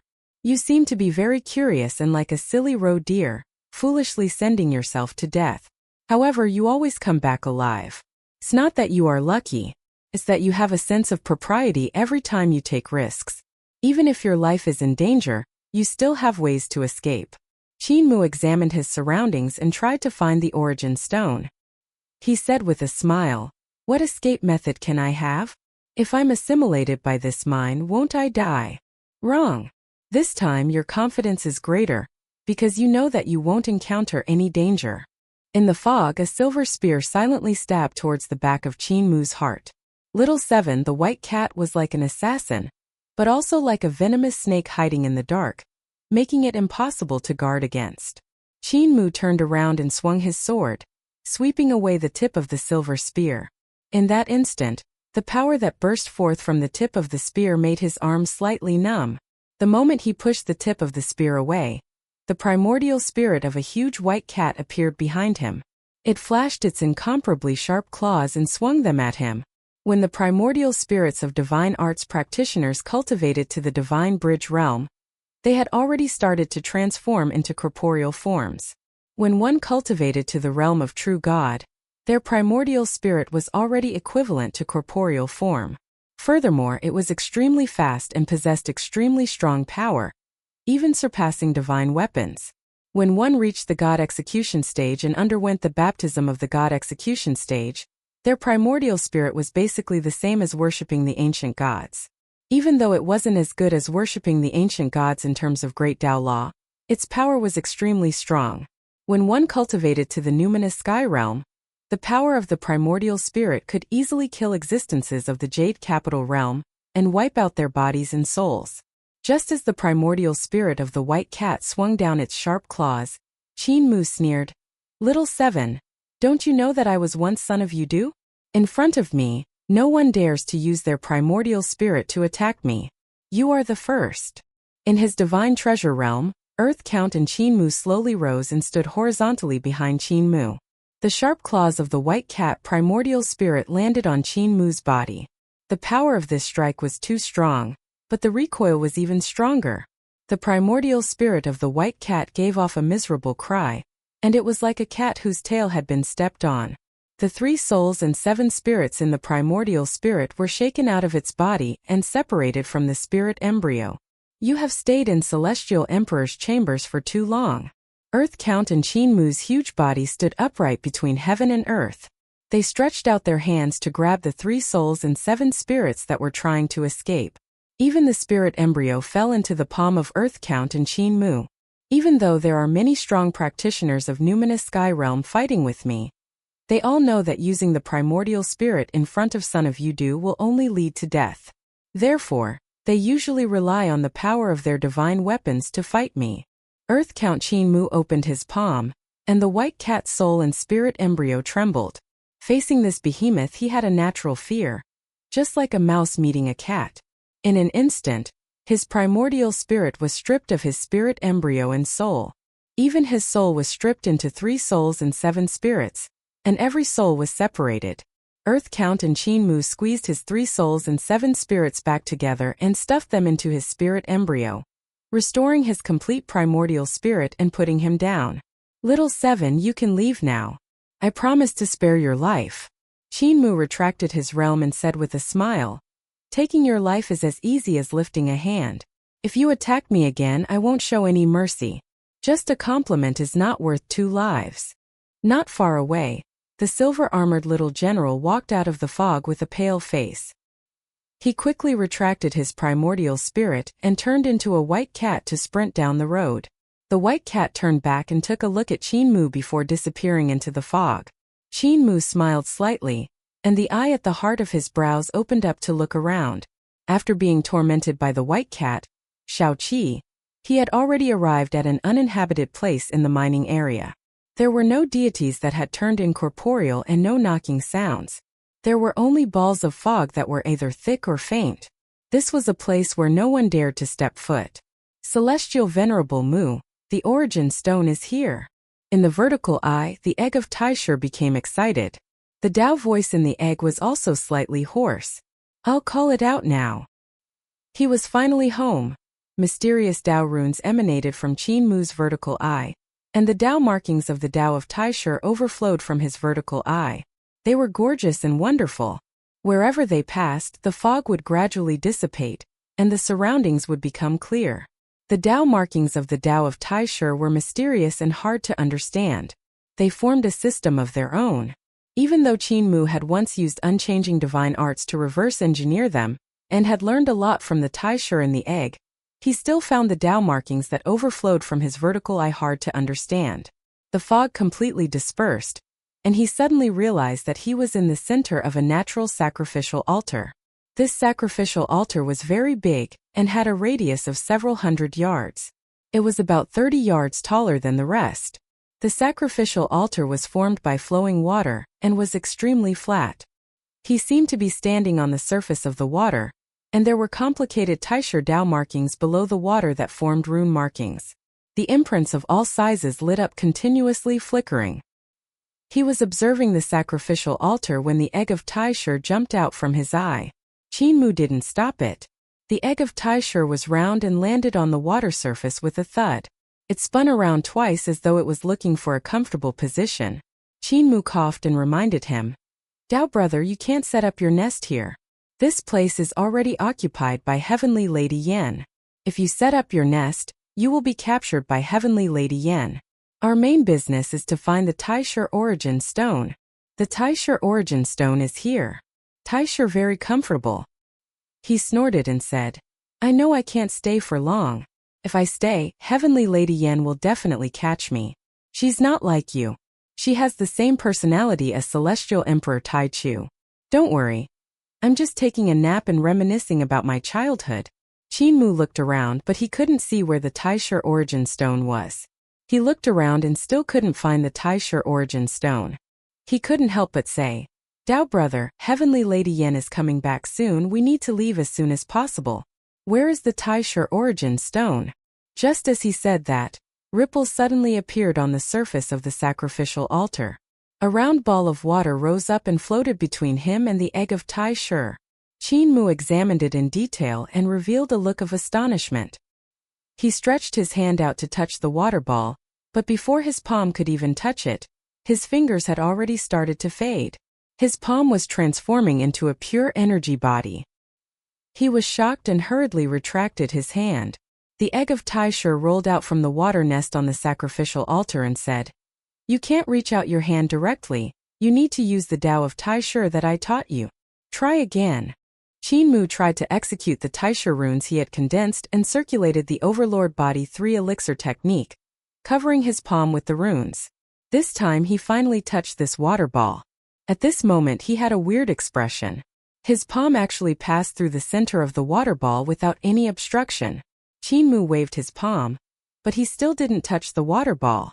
He used his vital qi to try to lift up the water ball, but it was as though it didn't exist and couldn't be lifted up by his vital qi. There's no substance in the origin stone, only the shape.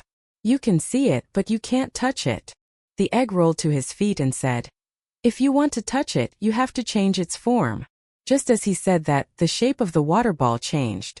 Qin Mu touched this strange raw stone, and when he touched it, it was as if he was holding up a crystal ball. However, what was weird was that he couldn't feel any temperature, as if he didn't touch anything.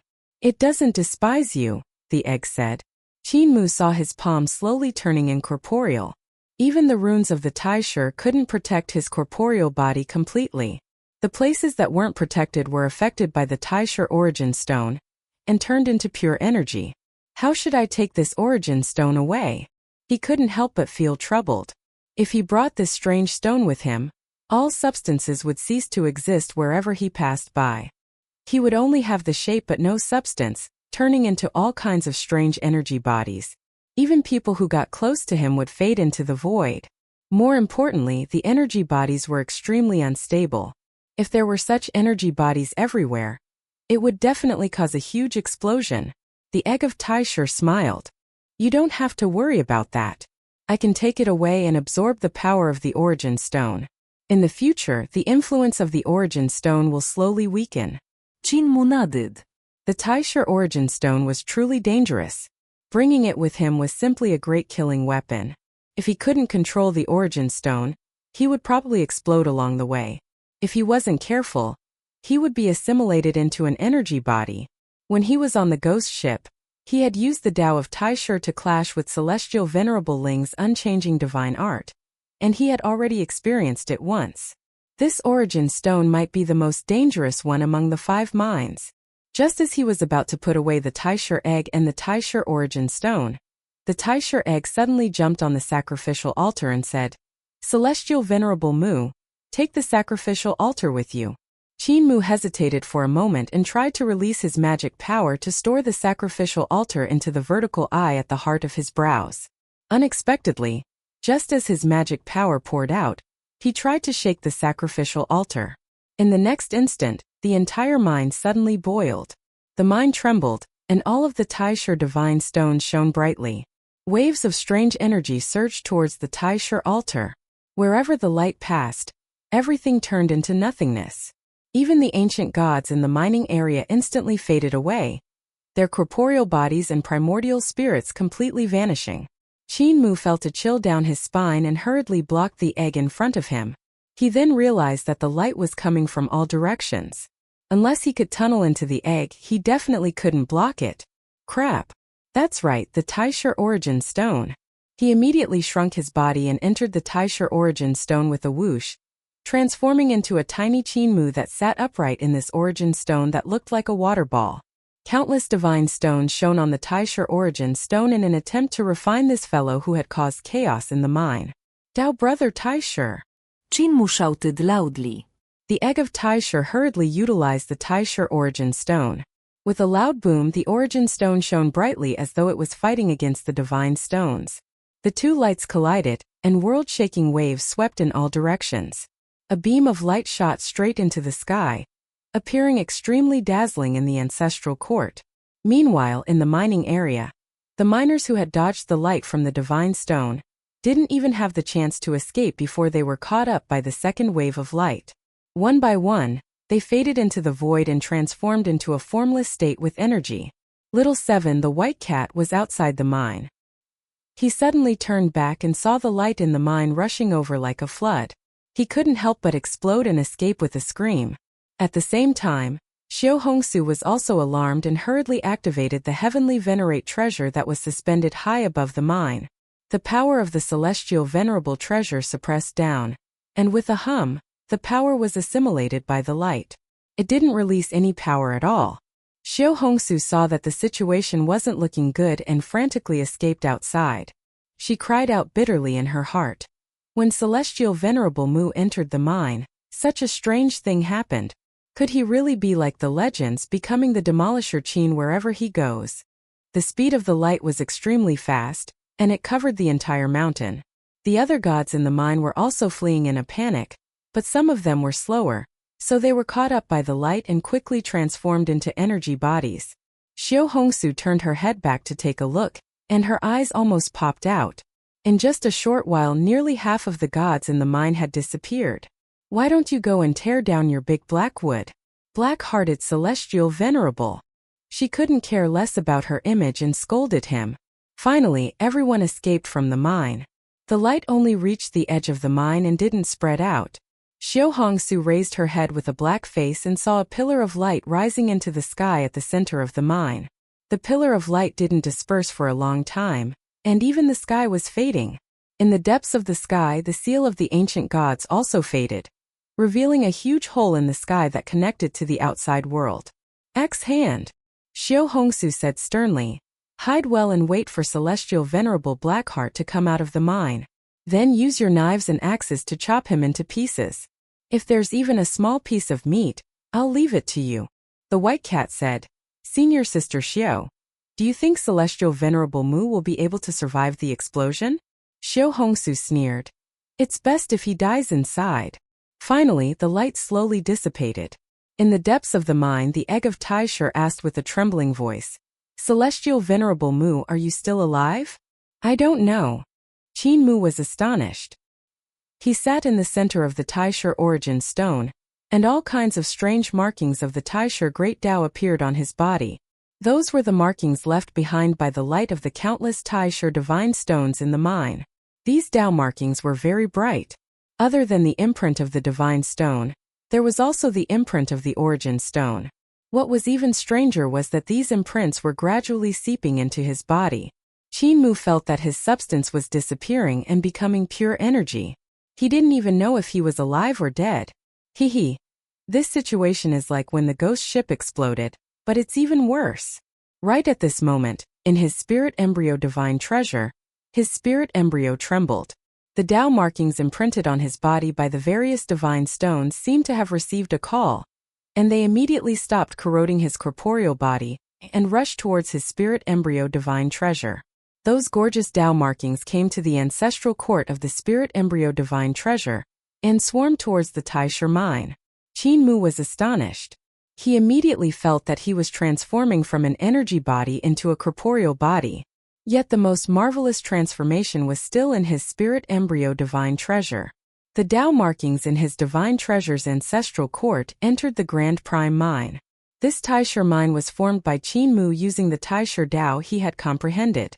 Even though it looked like it didn't have much use. However, when these Tao markings poured into the mine, Qin Mu discovered that his spirit embryo mine was undergoing a marvelous transformation. The mine was actually slowly becoming complete. Not only that, in his mine there was even an altar that was like water slowly taking shape. This is too marvelous. Qin Mu immediately told this discovery to the egg of Taisher and said excitedly, Tao brother, there's no need for you to hatch in the mine. Bring the origin stone to the mine of my divine treasure, and hatch it here to absorb the origin stone. The egg of Taisher was stunned and muttered, That mine of yours is fake, it probably can't hatch me. Then let's do it a few more times. Qin Mu roused his vital qi and triggered the rebellion of the divine stones in the mine again. He said with a smile, Imprint a few more times and refine the fake into the real. Hong Su and the White Cat waited until everything was calm. Just as they were about to return to the mine, a strange light burst forth from the depths of the mine again. Celestial Venerable Mu. This fellow isn't dead yet. Hong Su gritted his teeth, but there was nothing he could do. In the Taisher mine, she had already suffered 3 losses and was already a bird startled by the mere twang of a bow. Now that the mine had exploded so violently, even an emperor's throne like her would die if she barged in. How did he survive? She was both resentful and puzzled. The mine exploded twice, each time more intense than the last. Even with her abilities, she couldn't withstand it. If she was at the center of the explosion, she would definitely be assimilated, and there would be no chance for her to escape. How did Qin Mu survive the explosion? Suddenly, the White Cat said, Could it be that Celestial Venerable Mu really found the origin stone? Hong Su was astonished. She didn't know much about the raw stone. She had seen it 3 times, but every time she saw it, she would immediately realize that she was about to be assimilated, so she could only run for her life. She was only guessing if the origin stone could block the explosion of the mine. Not long later, the mine's second explosion finally subsided. Hong Su bit her lower lip. Celestial Venerable Mu should stop this time. The mine erupted for the 3rd time, and light rushed into the sky, shining outside the ancestral court. They even saw many void beasts lying in the sky, hanging upside down, looking curiously at the huge hole in the sky. A curious void beast popped its head into the light pillar in the mine. Swoosh, that void beast pulled its head back. Its head was already gone, and there was nothing on its thick neck. The other void beasts fled in panic. The headless void beast actually didn't die and also escaped with the other huge beasts. This made the void beasts panic even more, and they scrambled to escape in all directions. Divine King, I've always been unable to understand you. Heavenly Lady Yan and Ancestral God King chatted cheerfully as they searched for Mother Earth's whereabouts. Heavenly Lady Yan's gaze flickered and she said, as the oldest God King and the leader of the half-gods, it's natural for you to want to get rid of Heaven Duke and replace him. However, Heaven Duke is your father after all. Can you really kill him? Not only can't I see through him, I'm afraid even Celestial Venerable How can't. Ancestral God King waved his hand, and the stars in the sky twinkled. It was as if countless eyes were helping him observe the movements of the ancestral court. He said indifferently, Celestial Venerable How? He's already heavily injured and can't even protect himself. Heavenly Lady Yan had also heard the news. Celestial Venerable How fought with the Grand Emperor and caused the Great Void to collapse. Qin Mu then took the chance to kill him and chase him for 600,000 miles. Celestial Venerable How escaped in a sorry state. Although this matter didn't spread out on the surface, there were no walls in the world that didn't leak out. It still reached her ears. How powerful is Celestial Venerable How? She said with a smile that wasn't quite a smile. Don't tell me you think Celestial Venerable How will be defeated just like that and never recover? Of course not. I accept Celestial Venerable How wholeheartedly. Ancestral God King sighed ruefully and said, what I admire the most about him is that he dared to ally with Celestial Venerable Yun to get rid of his father. Truth be told, the reason why I left Xuandu back then was because my father was too weak. He clearly saw the rise of the post-celestial lifeforms in the future, and he would definitely lay his hands on the ancient gods and half-gods, destroying the glory of the half-gods and ancient gods. However, he was indifferent and didn't interfere at all. My father is old. As Heaven Duke, he doesn't interfere with everything in the world and works hard to be fair and just. How is there fairness in this world? I want to change everything. He raised his head to look at the sky with a deep gaze.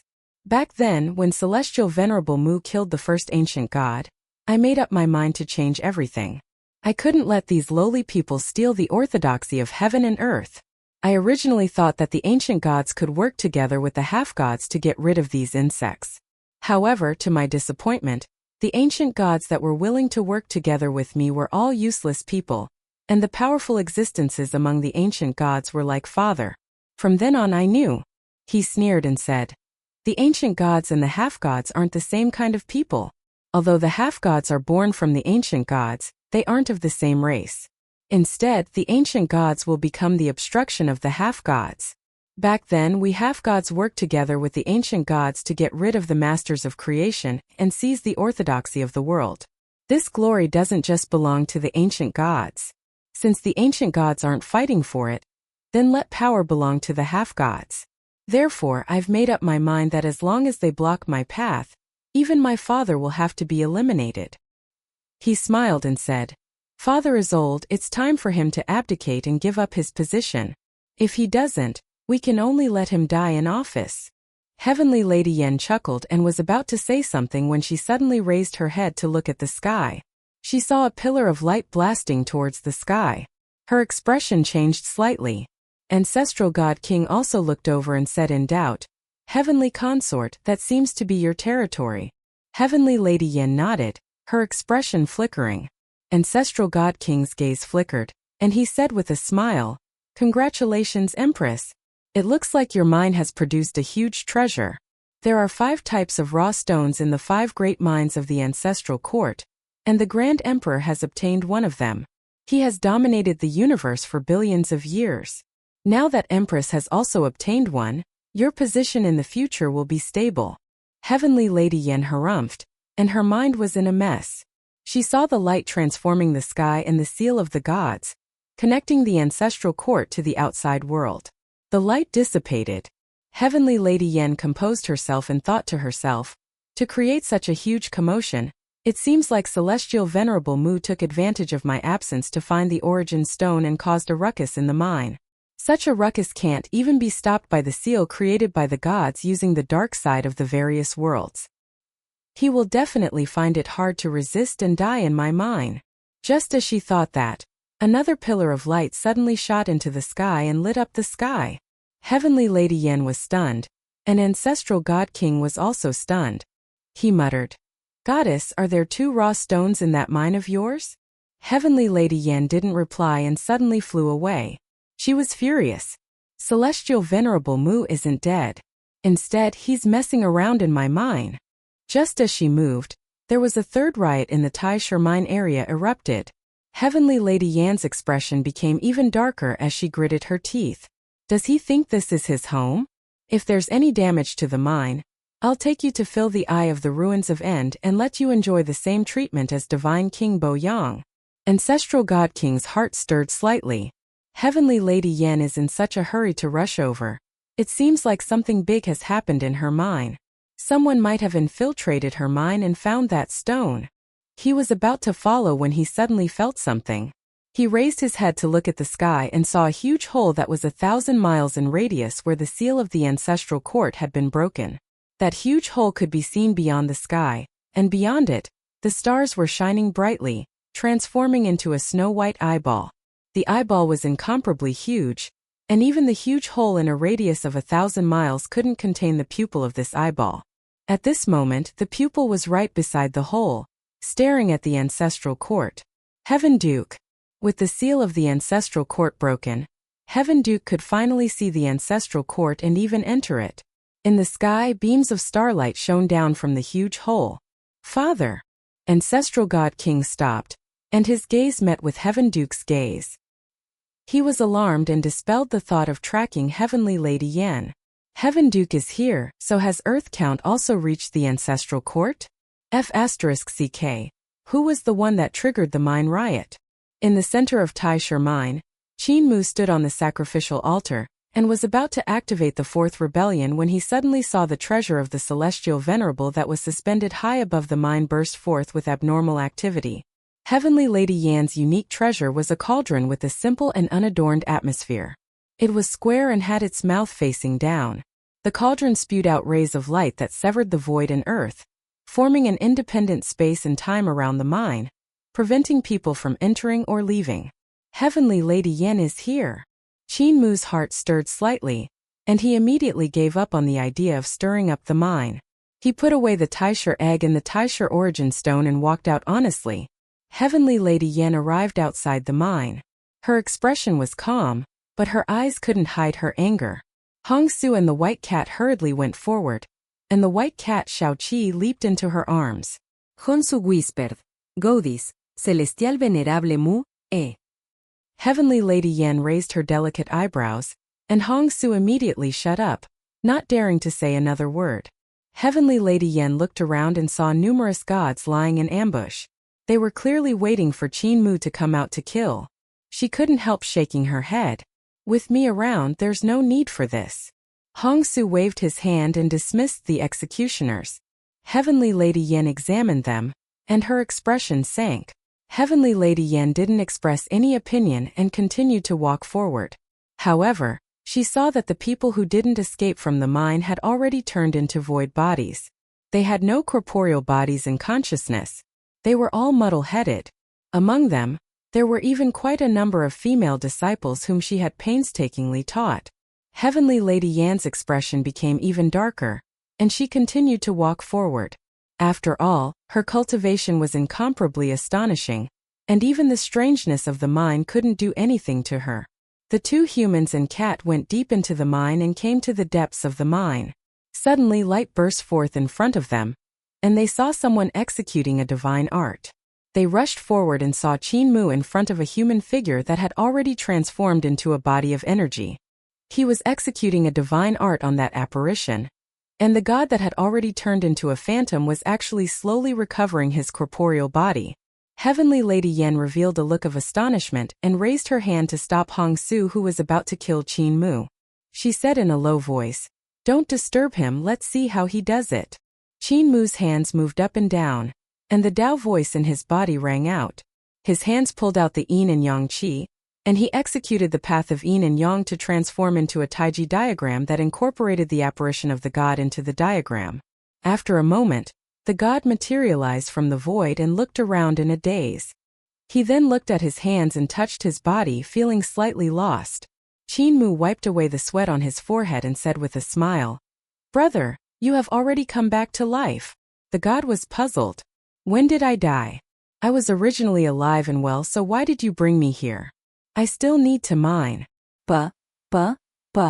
Applause rang out, and a voice said with a smile, "Great wizard, your skills are marvelous, as expected of being indestructible. This divine art has broken the boundary between life and death. I now understand why Heaven Duke and Earth Count must protect you." That god hurriedly looked towards the source of the voice, and his expression changed drastically. He hurriedly bowed and said, "This criminal pays his respects to heavenly consort." Qin Mu looked over and said with a smile, "So it's goddess, you gave me a scare." "Goddess, I have a lot of things to do here. And I still have to help these gods recover their corporeal bodies and primordial spirits.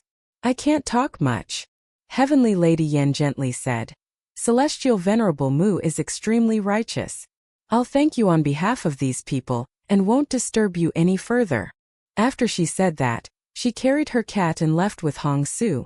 Hong Su and Xiao Qi wanted to say something but held themselves back.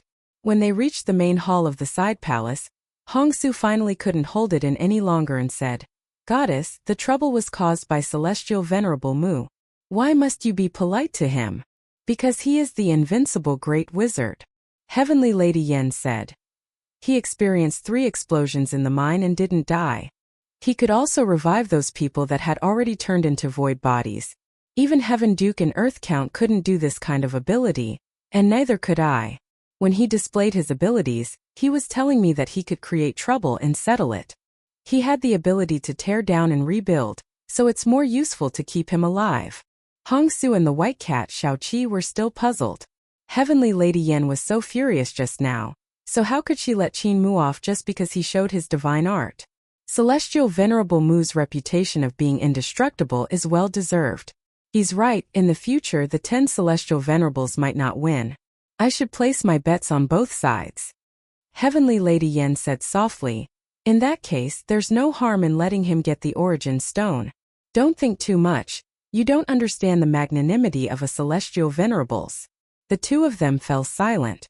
Qin Mu was very attentive as he healed all the gods that had turned into void bodies in the mine. He was so tired that he was gasping for breath. Heavenly Lady Yen attended to him attentively and gathered everyone to kowtow and thank Qin Mu. It was very lively. Little Seven, the white cat, was jealous, but he also knew that no matter if it was his status or cultivation, he couldn't be compared to Qin Mu. His place in Heavenly Lady Yan's heart was also surpassed by Qin Mu. He was very smart, so he accepted this fact. Did Celestial Venerable Mu get the raw stones in the mine? Heavenly Lady Yen personally sent Qin Mu out of the mine and asked. Qin Mu hesitated for a moment and nodded his head. "I have indeed obtained that origin stone." Heavenly Lady Yan's gaze flickered. "You were able to revive those illusory bodies because of the origin stone, right?" Qin Mu laughed loudly and shook his head. "Goddess, the system of divine treasures and celestial palaces is good in everything, but your comprehension of the Tao is far inferior to the system of Tao realm that founding Emperor Qin Yi created. Goddess has cultivated the system of divine treasures and celestial palaces for too long, so your comprehension of the Tao isn't deep. The method I used wasn't the Taisher origin stone, but the Tao of Taiji and the unchanging substance. If Goddess cultivated the Tao realm, you wouldn't have seen wrongly." Heavenly Lady Yan's heart trembled slightly. Taisher origin stone? Celestial Venerable Mu knows the name of this stone. Qin Mu was astonished, and he knew he had said something wrong. He gave a laugh and said, "I was just randomly named, Goddess, there's no need to take it to heart." Heavenly Lady Yen smiled. "Celestial Venerable Mu is too kind. Please send my regards to that Tao brother in Clear Sun Hall. I won't send you off." Qin Mu looked at her deeply, and Heavenly Lady Yen smiled. Celestial Empress is truly a clever woman. Qin Mu turned around and left with large strides. He waved his hand from afar and said, "Goddess, don't forget our deal." Heavenly Lady Yen bowed slightly in return and said, "Tell that Tao brother not to worry, I have 50% of the divine stone here. We can still trade with him in the future." What an intelligent woman. Tai și saie druefully. She deduced many things from a sentence of yours, and she's definitely going to eat me. Qin smiled. If I offend you and make a deal with you, who benefits more? Celestial Empress will make the best choice. Heavenly Lady Yen saw them off and thought to herself, Dao Realm? It's not that I don't want to, but Dao Realm is even harder than divine treasures and celestial palaces. Chapter 1300 Qin entering the Dao. In the ancestral court of Qin spirit embryo divine treasure, the egg of Taisher was safely planted in the mine. There was really a sacrificial altar in this mine. It was almost identical to the sacrificial altar in the true Grand Prime mine. It was also made of water. The egg of Taisher stood upright on this sacrificial altar. It was round, and beside it was a smaller Taisher origin stone that was also round. Even though it's a little small and fake, it's better than nothing, Taisher said excitedly. He began to mobilize the power in the mind to try and refine the Taisher origin stone. Qin was slightly disappointed. If I could do it a few more times, I might really be able to refine the fake into the real thing. Furthermore, just refining the Taisher mine isn't enough. If I could also forge the Taisher mine, Taisu mine, and Taiji mine a few more times. Suddenly, Qin felt an indescribable vibration coming from his divine treasures and ancestral court. It was the egg of Taisher mobilizing the mind to refine the origin stone. Instantly, Qin felt all kinds of great Tao profundities flooding in, making him intoxicated. He unknowingly fell into a state of comprehension. His footsteps still didn't stop, but there was a strange Tao rune emanating from his body.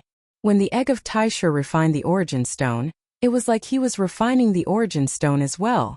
However, Qin didn't receive the great Tao energy from the origin stone. He only received the Tao and reason of the Tao of Taisher.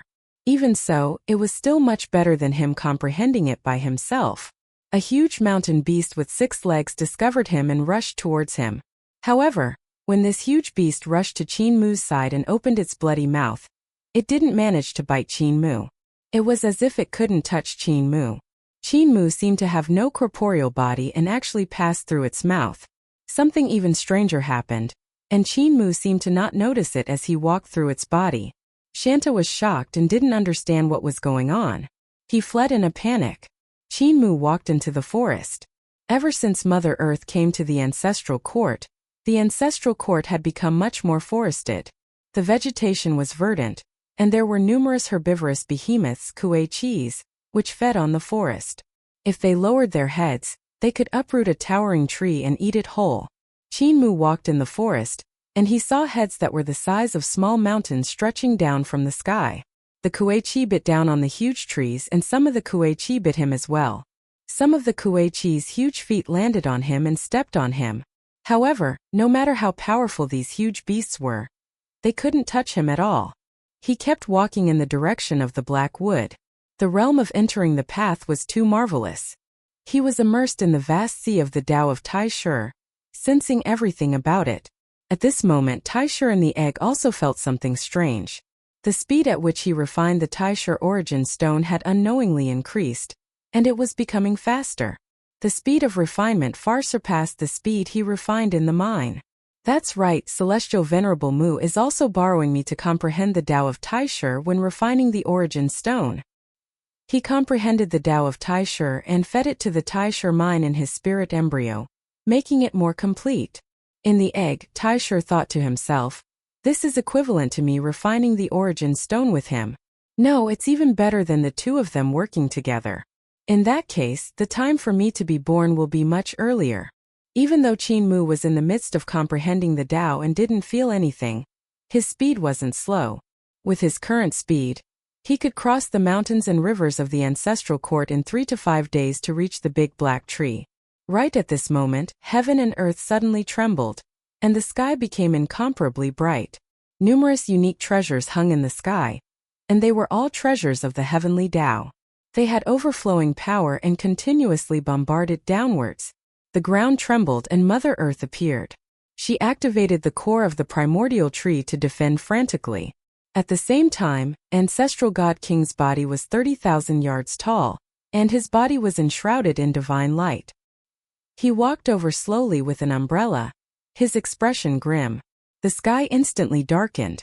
Wherever he passed, the treasure of the heavenly Tao would follow him like a shadow and follow closely to his left and right, forming another Xuandu world in the ancestral court. This Xuandu world was much smaller than the real Xuandu, but it was extremely condensed, covering an area of 10,000 miles. The heavenly might of the ancestral court was vast, and the treasure of the heavenly Tao hung high in the sky. It bombarded Mother Earth continuously, giving her no way to escape. Mother Earth, you killed my disciple, so it's time to send you on your way today. Ancestral God King's tone was indifferent, as though he was talking about an insignificant matter, as though he was just executing an ant that had angered him. Junior. Mother Earth flew into a rage and shouted sternly, "How old are you? When I became famous, I stood tall in the ancestral court. My canopy covered the sky, and I was the biggest tree in the ancestral court. Even the masters of creation respected me, worshipped me, and built sacrificial altars around me. I experienced 10 great disasters and countless small ones. You can't kill me." She defended with all her might, but suddenly she gave a shrill cry. Countless huge beasts rushed over and crashed into the world of Xuandu of Ancestral God King, causing the entire Xuandu to shine brilliantly. It was in imminent danger. The power of the primordial beast was too strong. As Mother Earth, she controlled these huge beasts and attacked the Xuandu world at the same time. Even Ancestral God King found it difficult. Mother Earth, you do have your methods, but they are all useless in front of me. Ancestral God King held the umbrella, and it seemed to be a complete heaven and earth. The umbrella bones grew longer and wider, transforming into the 49 great Taos that supported the Xuandu world, making it unbreakable. When Mother Earth saw this, despair filled her heart. She suddenly raised her head and shouted, "Heaven Duke, are you still going to care about your son?" Ancestral God King sneered. "Even if my father descends to the ancestral court, he won't be able to descend too much power. He has to leave his main body behind to protect Xuandu. If his clone descends, what can he do to me? Father, do you dare?" He roared into the sky. Suddenly, the world of Xuandu split open, and a white light descended from the sky. When it landed, it transformed into Heaven Duke with white eyebrows and white eyes. He sighed and said, "Evil child, stop. Do you really want me to deal with you?" Ancestral God King laughed loudly and suddenly sealed the world of Xuandu. He burst forth with all his strength and said sternly, "Father, I'll give you a path on your body today. I'll give you a path on your true body another day." He opened his cape and took a step forward. When his scarlet cape fluttered open, celestial palaces appeared under it. They floated and formed a celestial heavens. Ancestral God King's magic power surged, and his true body moved out to attack Heaven Duke and Mother Earth at the same time. Heaven Duke and Mother Earth tried their best to resist, but they were soon injured. Mother Earth said angrily, "Heaven Duke, useless old thing, is this all you have?" The clone of Heaven Duke looked ashamed and said, "I still have helpers. The seal of the ancestral court has been broken. An Earth Count has also come to the ancestral court. Dao friend, aren't you coming up to help?" The moment he finished speaking, the ground trembled and boiling magma poured out. Yudu Devil Chi spewed out and transformed into a world of darkness. A magma Earth Count swirled and rose from the magma and Devil Chi. Ancestral God King punched Lava Earth Count in the face, and Lava Earth Count tumbled out of the magma and was sent flying. "You three old things attacked together." Ancestral God King laughed loudly. The magma Earth Count couldn't help becoming angry, and he swept his long whip over. The four powerful existences used all their methods and fought non-stop in Ancestral God King's Xuandu world. Earth Count, Heaven Duke and Mother Earth's footsteps were extremely fast, and their attacks shook heaven and earth. However, they couldn't break through Ancestral God King's Xuandu world and escape. "Father, uncle, aunt, my Xuandu world is tougher than you guys think, right?"